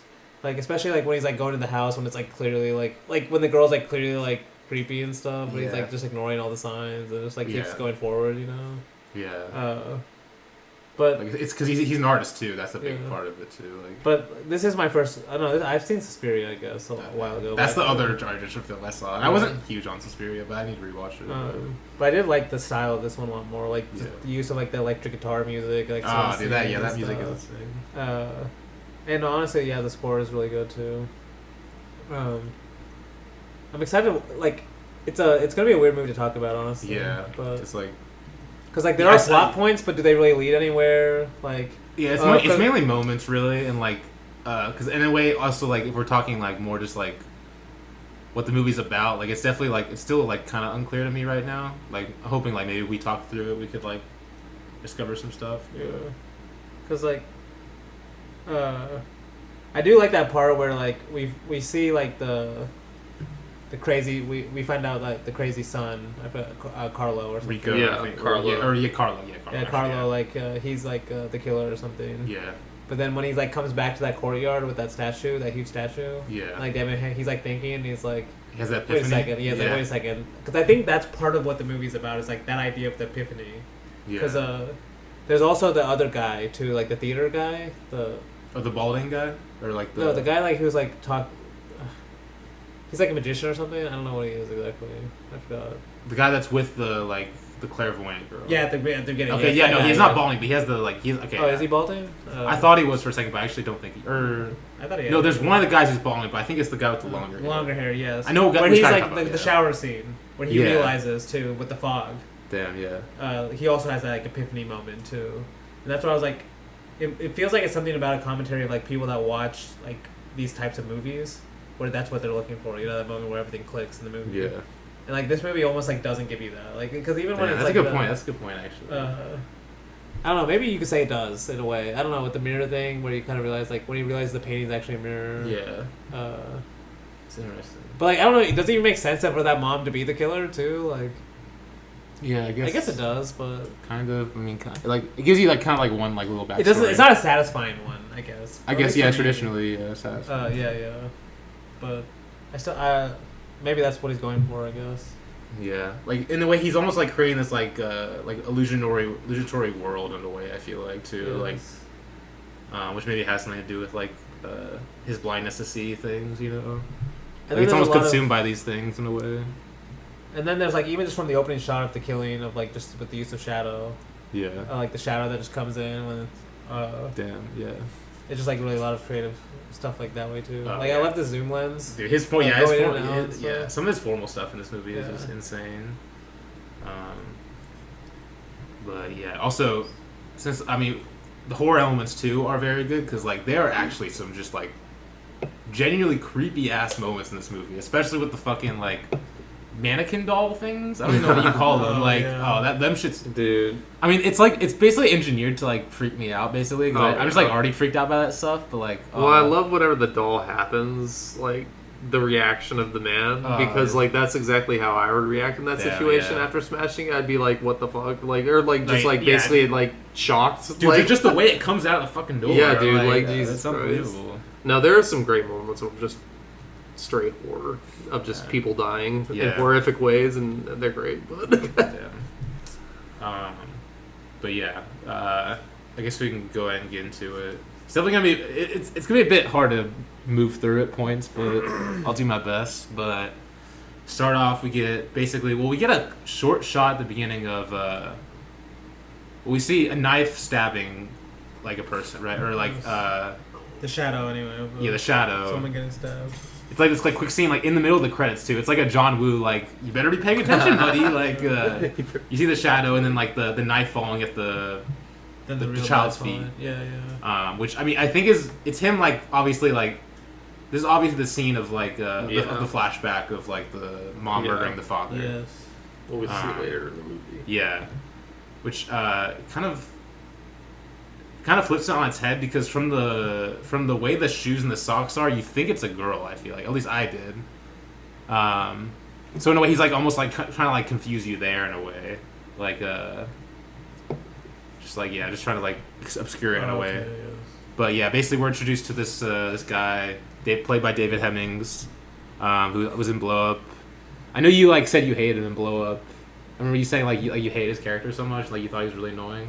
Yeah, Like, did you like him here? Like, yeah, he's playing a different character. yeah, just like curious if you know like his face is a No, I lot like more his like face. you like his face. Okay. His face. I just remember So you like attractive I remember you guy. hated that fucking guy like so Got much. great eyes. Yes.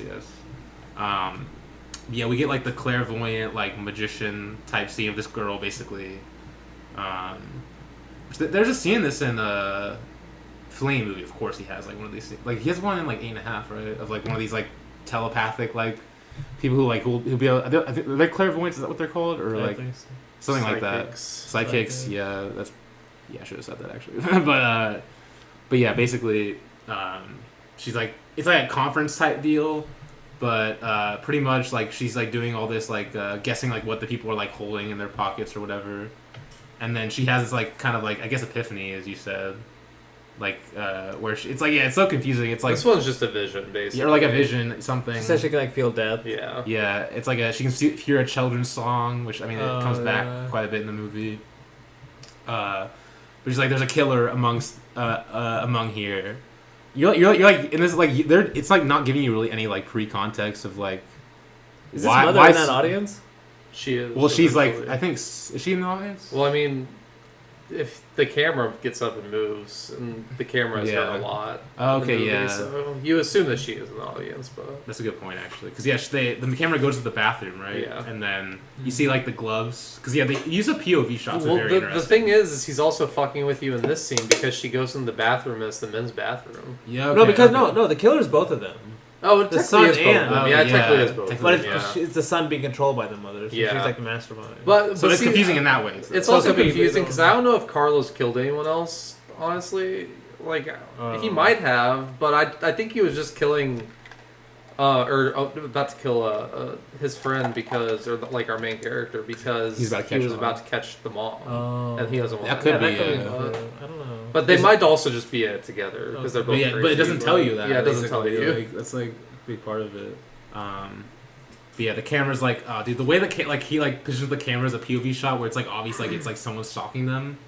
But it's like honestly, it's still a good way to shoot the scene. Like show the information of the scene. It's like so interesting. But yeah, like the sidekick leaves, and then he also does this thing where he does in this next part where he has these like he goes across these like objects on like some like black surface. Yeah. Like so the music's playing. It feels like you're in space, like you're just like watching these objects float around space. But it's like I feel like he does it like he usually does it like when someone's about to die, right? I think so. Because thing about interesting about these murder scenes, because you see the glove like picking up one of them. Yeah. But like every single kill scene in this movie has like a scene of the music playing basically. Yeah. I think like a top review on Letterboxd says like has a formal element of like playing a like score like a really like good score every time like a murder scene happens to make it a dance party or something like that. Like I mean for real though. Like it honestly feels that way, like the way like the choreography of like the bodies and stuff. But then like also like you have the shot of like because you get a shot of the killer like painting like or you don't know who it is. I don't know if you know who it is. The eye basically like painting the eyeliner on the eye. I don't know if you exactly know who it is. There's a lot of good shots of eyes in this movie. Too. Yeah. I think that's like an Argento thing, if I'm not mistaken. I could be wrong about that, but I feel like he.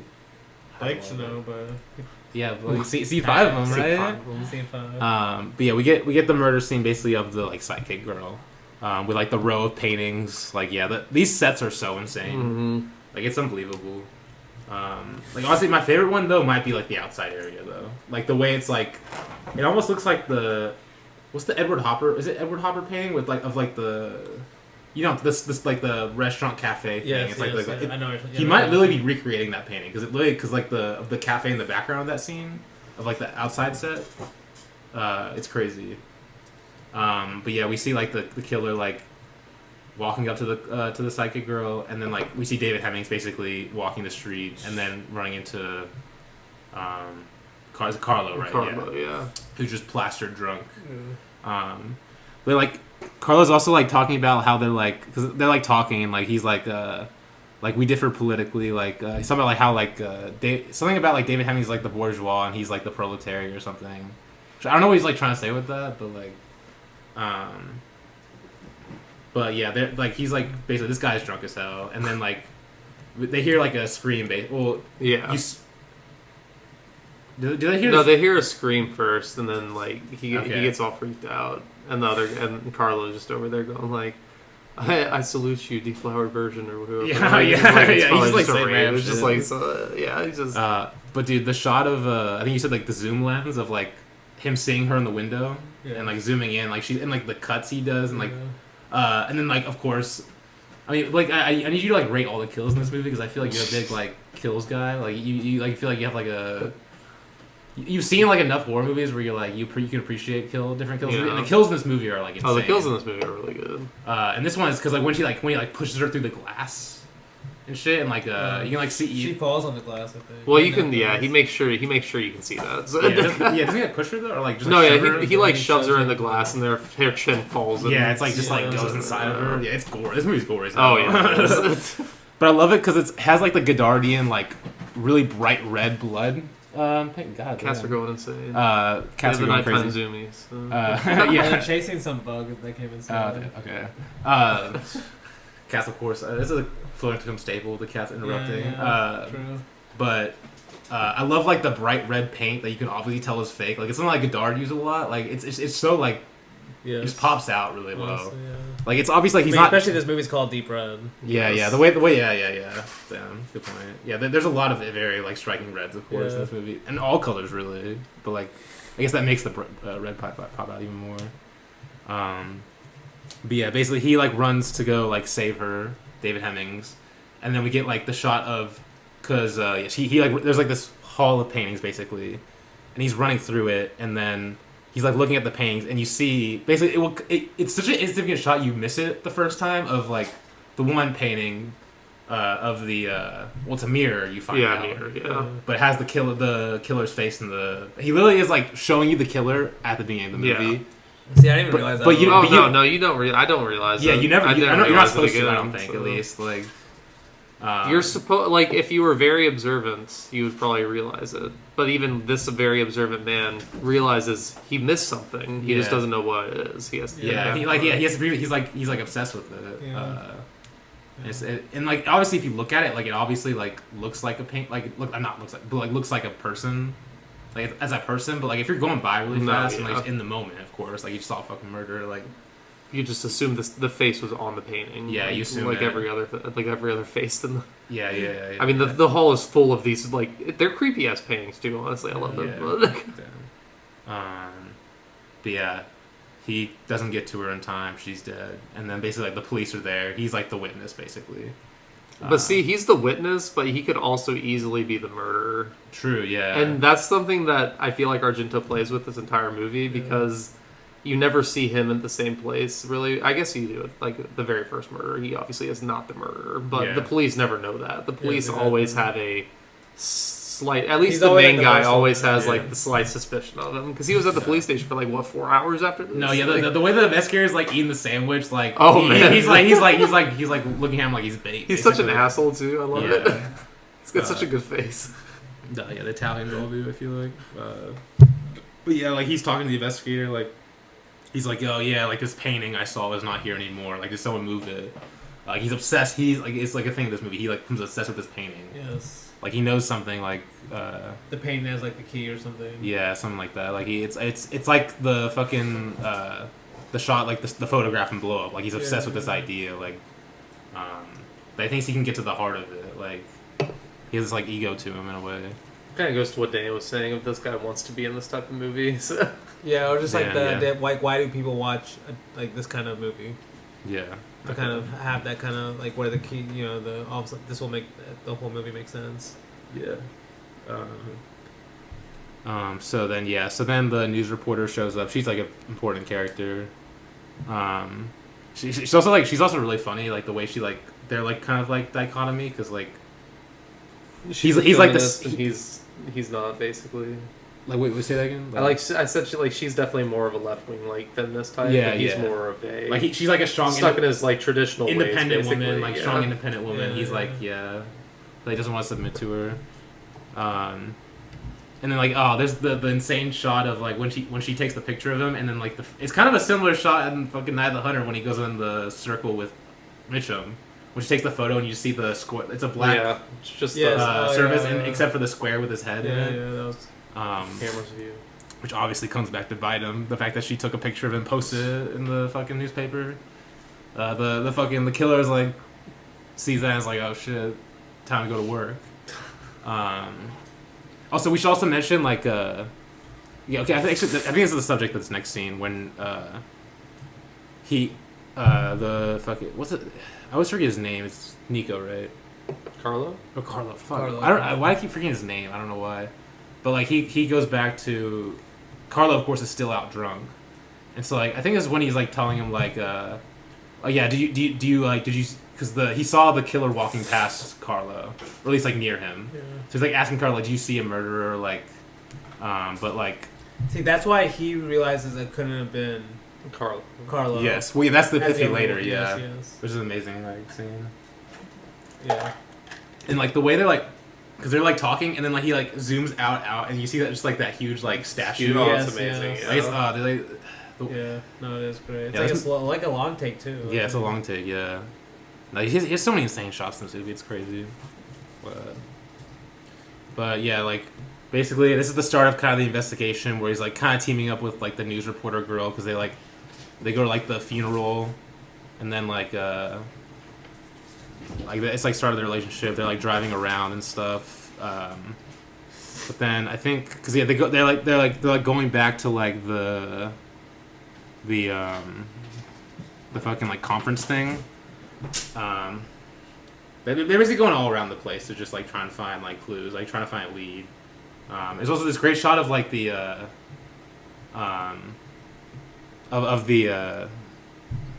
when they're saying like they were talking about them like what happened that night at the conference thing, and like it's like with the lights on we couldn't see anything, and the lights all just go dark in the fucking like conference, and it cuts away. Like there's so many little like scenes like that. Yeah. These cats they're havoc. Yeah, just going crazy.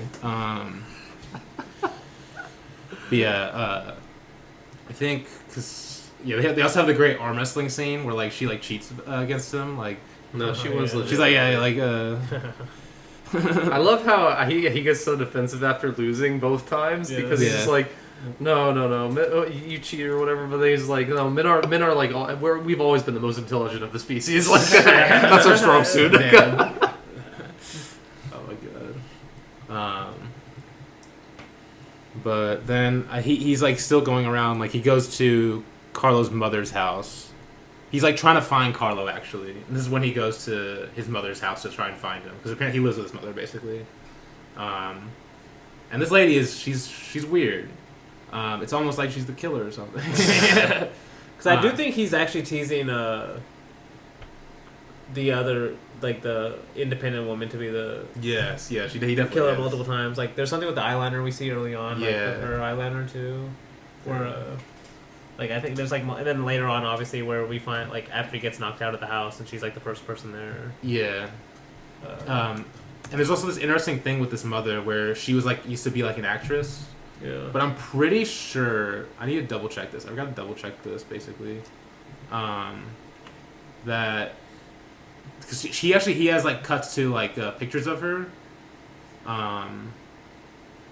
Yeah, and like Because she actually was an actress. Like Oh. basically, I think so. I might be wrong about that.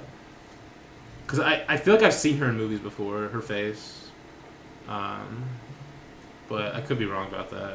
And she keeps calling him an engineer that plays the piano or something. He's like, no, I'm a piano player. She's like, oh, you're an Yeah. engineer. I'm like, yeah. Oh man. I don't know what kind of joke he's making there. Yeah. But like basically she tells him that Carlo's probably at like his friend's place. And because a funny scene of like him knocking at the door and the friend he was like I guess like he looks like straight up like Felice Satyricon, this guy. Like it's like the eyeliner, he's like almost like he's like dressed like a Roman in a way. And like initially when he knocks on the door, like he thinks he's at the wrong place, so he's like, oh sorry. Like he steps to the side. You wait, you hold on for a second, he comes back in frame, he's like, actually, wait, hold on. I think I'm at the right place, actually. But yeah, he finds Carlo, basically. Which Carlo looking like fucking Philip Marlowe in this scene, like low-key. Like, I mean, kinda. it's like the button-up shirt, like the afro kind of hair. But yeah. He's like talking to him about like, basically he goes out talking with Carlos basically about like kind of like what he's been like thinking about with the painting and stuff.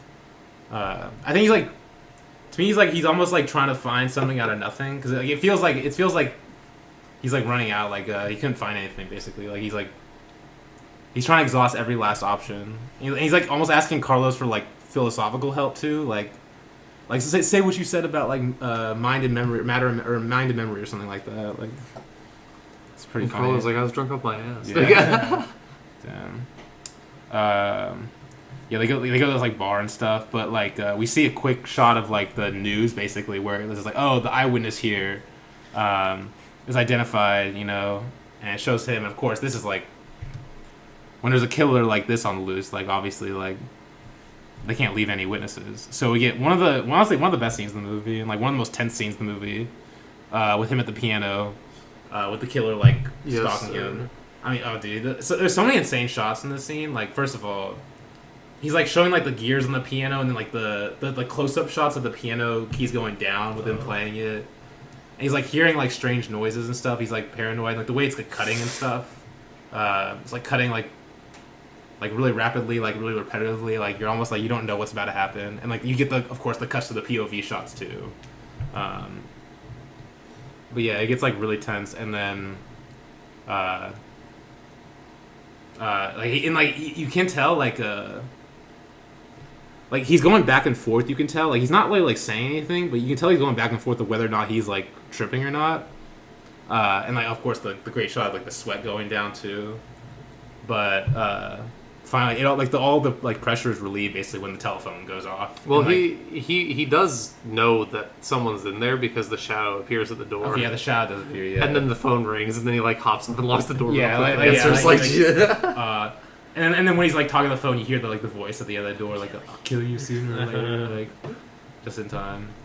So creepy. Because he also hears the children's music too, didn't it? Yeah, he heard. Okay, I think that's what kind of like tipped him off a little bit. Yeah. Might be there. That's a recurring theme. Yeah. I think what saves him is the phone call. Like it does. Because Maria, let's see what it died. Yeah.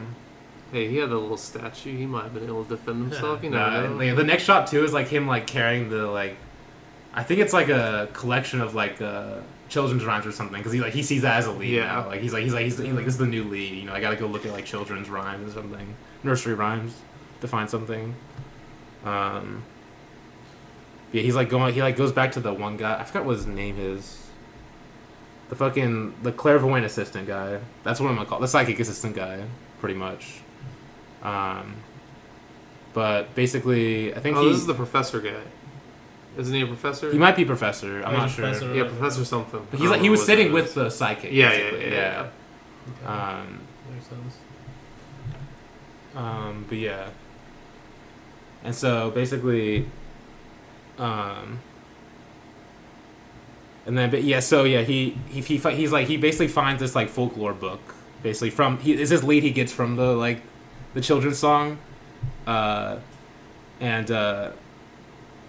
basically he finds the song and he finds basically like this like I guess house or something, a house like well, it's that, like it's like a this, local haunted house that like plays it's it. a local legends book that he basically picks up, and in the local legend, the house that is haunted in this neighborhood, people say it's haunted because they always hear this lullaby being played from it.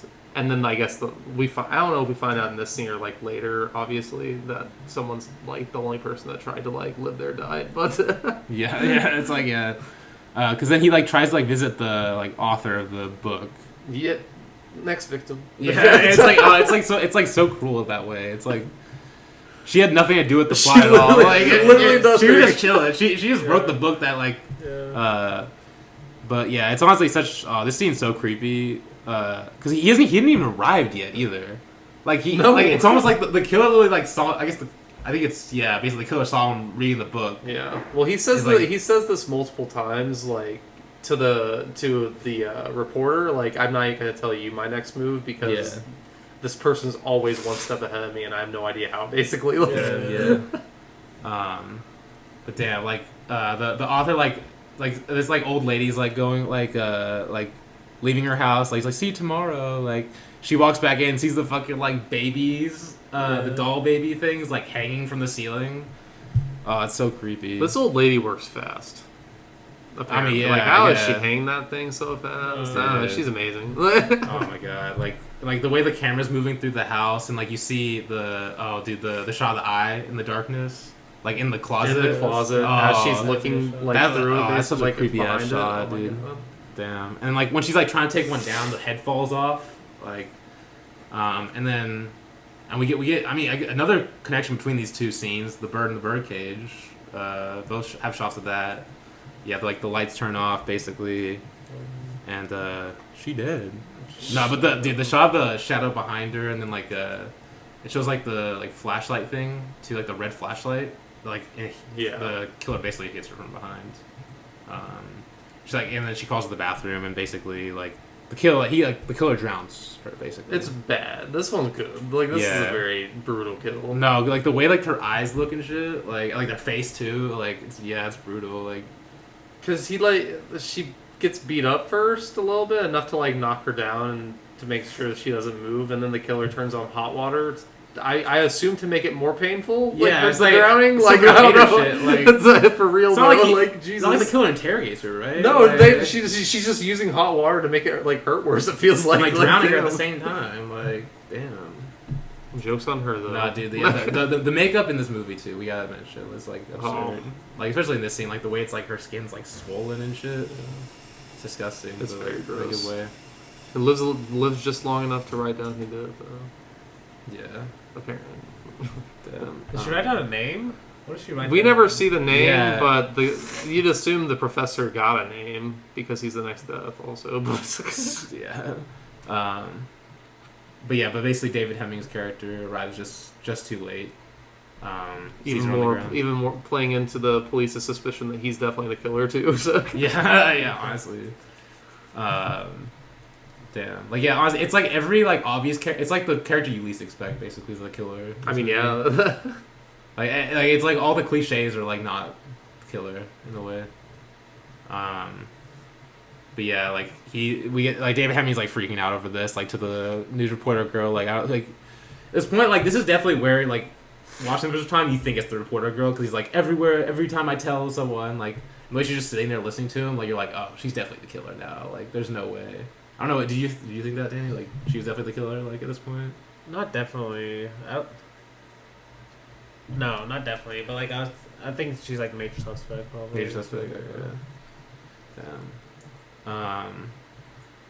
But yeah, but basically he like continues searching, and basically, through basically a bunch of stuff, he finds that like this house.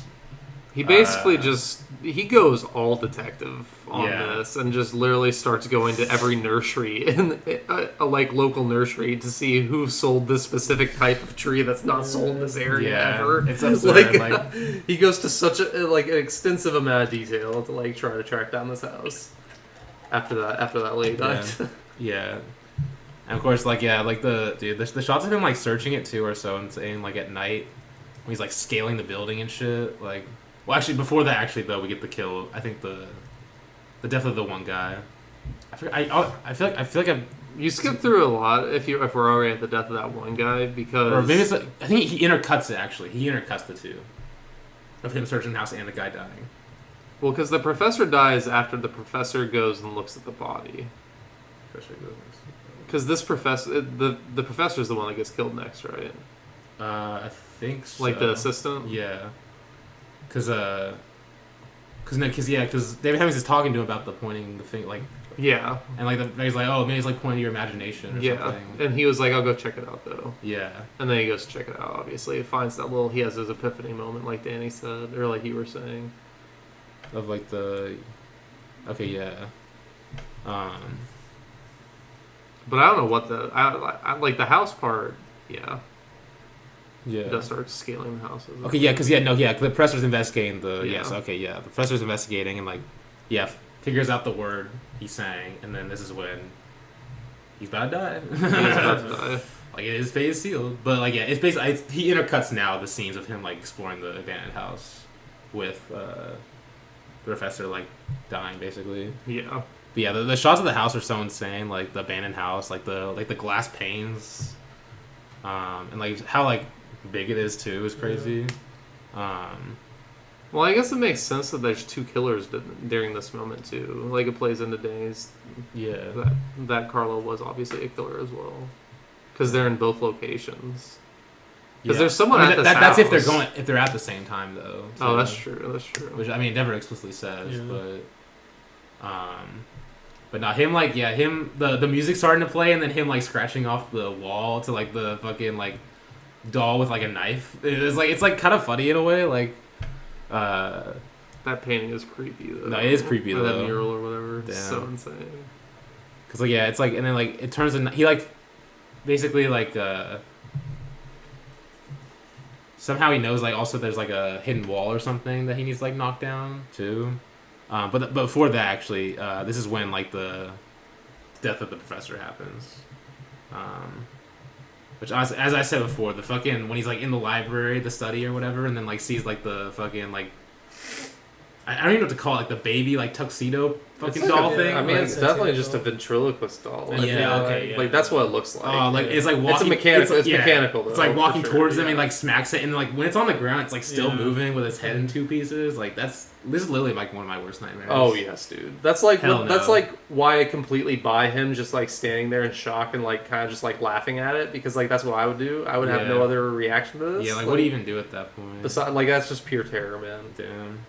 And then and then like his death is maybe the most. Killer brutal. comes out of nowhere, smacks him, literally makes him eat the fucking like mantle thing. His death might be the most brutal, just because she's literally targeting his teeth for no goddamn reason. Yeah. I'm just like, damn, this bitch hates people. Like, tries to kill them like the most the worst way possible. Some real sicko shit. Like it was I'm obvious. gonna smash your teeth in before killing you. Yeah. And then and then we cut back to like him like, because this is when he's like scaling the building and shit.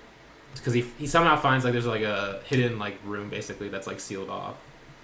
And it's like he's like fucking Indiana Jones out here fucking like knocking it down and shit, like hanging from the side of the house. And he like knocks it down and then finds like a corpse basically. But like as he's finding this corpse, like he gets hit from behind. Basically, as we find out, or actually, do we ever find out who hits him from behind? Was it it's the news reporter girl? Was it? Or? Well, no. I mean, why would she hit him? I don't know. There's Who no else would it be reason though? for Because like, yeah. Well, there's no reason for her to hit him. That's why it could just be anyone. So. Yeah, I don't know. That's what I say. Like, it's like. Yeah, because like actually she like it's filmed like it's teasing like she's the killer, you know. Yeah. Or the movie wants you to think she did it. Just the way she's like talking to him in like the scene when she and then, wakes like there's up. like flames behind her too, like. Like I just arrived just in time, you know. Like it's definitely setting it up, kind of. No, the shots of the flames too were insane. But yeah. I think because then I forgot how they get to the school again. It's like they get told like the Leonardo da Vinci school is where that daughter found that painting. Okay, yeah, because he sees the painting that she's painting. It's the same thing, and he's like, okay, yeah. It's like it was a former student at the school in the archives or something. So yeah, it's like in the archives. Yeah. That was and so like they go to the school at night. Which I mean, schools at night is like definitely like a classic horror place, but it's always scary to me for some reason. It's always like an unsettling feeling for sure. Although maybe that's just most like buildings at night. Yeah, just night in general. But like I don't know, just like the thought of a school at night. I don't know. Kind of like creepy in a way. But of course, like classic. Like she's like, oh, we gotta call the police, and she like walks out of the room, and you're like, oh no. Here we go again. It's so like whenever the music starts playing, you're like, oh shit, here we go. Shit. But like it's almost like you could say maybe it takes some of the horror out of it, but I don't know. Like I just have such a good time when the fucking like score is playing, the funk groovy ass score, and like people are like, it's like almost comes like a fucking like horror ballet in a way. Yeah, it's insane, but yeah, he's like confused because like and like he's like I think does he hear the children's song or he hears something? And, like, is, like, walking out trying to find her, and then, like, she's, like, someone stabbed her, basically. And basically he goes to investigate, and this is when he runs into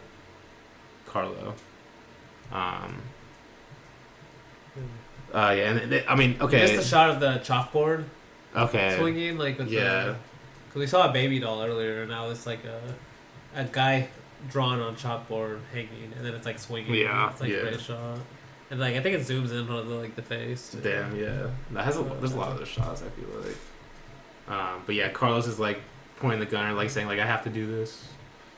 Like why don't you listen to me? Like you should have gone out of this. But then the police arrive just in time.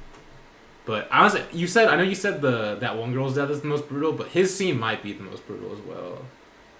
Carlos's death. Although it wasn't a murderer who killed him, but still, the fact that he doesn't get, you would rather like, instead of how he died, I would rather just get hit by the car head on, like the truck head on. It is brutal. He gets like caught on the side and then gets like dragged quite a while, and then like dude, like the people in the car like that, like turning and shit. He's like face is all bloody, and then of course right as they stop, right as you're like, oh, finally enough. Car just comes blazing in, just like and just like the fucking gore is like top notch because it's like it shows like head just like going inside, going in, like basically just caving in, I guess, under the wheel, just drive straight by. This one is brutal. Yeah, you probably love that. Oh yeah. Yeah. This one feels less brutal just because it's like he kind of deserved it, but but like. But it's definitely in terms of just like sheer violence. Sheer violence.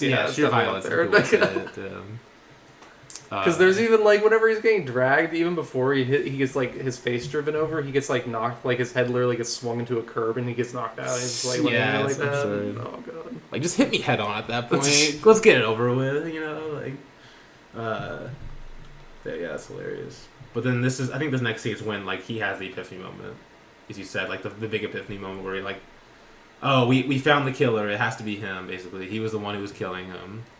But then when walking by, he has this moment like, oh wait, but he was coming from the other direction, and also I saw them both at the same time. Yeah, like it had nothing to do with him. And then when he goes back into like the crime investigation scene of the original murder, he like sees like.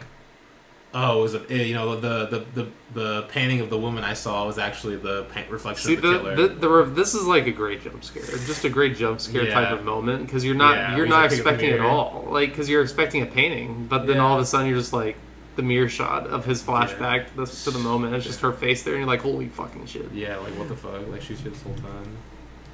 Damn. Nah. And then there's another great shot of him like walking back after figuring it out. Yeah, and she's just right behind him. Like she kind of was goofy too, like with the fedora and shit. Like the leather jacket, like okay, Granny, you know. Like, oh man, but not. Because I mean, her death scene is brutal. Because I guess we get like kind of like she tells him like, oh, he was only trying to protect me, like, because like apparently when her husband back in the day was like trying to send him to the like mental asylum, basically she killed him in front of the child, basically. So they've been like a duo ever since, you know. Yeah, the shot of the kid like looking down at his dad too is insane. But then when she tries to kill him though, she just get he kicks her into like the. I guess what do you call that? The elevator rail thing? Yeah. I don't know, like the. Basically, it's just the gate. To the gate of the elevator. Yeah, that's probably how you say it. And then basically, takes the elevator down or up or whatever, and then basically she just gets like decapitated by the elevator in a very gruesome way too. Like, it's like you see it all from the beginning. Like it's the baby doll. Whenever honestly, the baby doll head just falling off, like it's literally just that. Nah, but like the way it's like putting more and more pressure on her neck and just like straight through, like great practical effects. And I love how this is like true, like I love how it just literally the last shot is literally right after this when it just shows the pool of blood and his reflection, and it's a great last shot. There. It's so amazing. Yes. Like there's no like wrap up scene. That's just you don't need any. This is all you need. This is deep red, you know. Not like it's a fast day movie. It's like one of the best shots in the movie. Is over the credits. Like he was like, sit on this one for a little bit, you know, like, damn. Yeah, but definitely, I definitely need to watch more Argento now. Yeah, like I definitely will watch quite a bit as much as I can this October. Which I feel like I say every Oscar. I'm like, all right, I'm only gonna watch horror movies, and then by like the second week, I'm like, Yeah, it sounds like a month of horror is too much for you. Honestly. I'm gonna try and mix it in a bit more, a bit healthier. Because in past years, I'm like going straight horror, and then like I get bored after like a week or two. It's like I'm gonna try and mix it in a bit more healthier. You know, continue like my Revette like watching or like other directors too. You know, mix in some horror. Yeah. But yeah, that's Deep Red. Fascinating movie. Still don't know what we're doing next week, so stay tuned. One of them. It'll be in the description. Cat People, right? It'll be in the description. Is Cat People one of them? It will be in the description. Yeah. He's not committing. He's not committing. Damn. I see how it is. He does have commitment issues. But yeah, Danny's picks next week. Yes. Which will be until next week. Until next week. Damn. But yeah, till next week. Hope to see you floating through the clouds.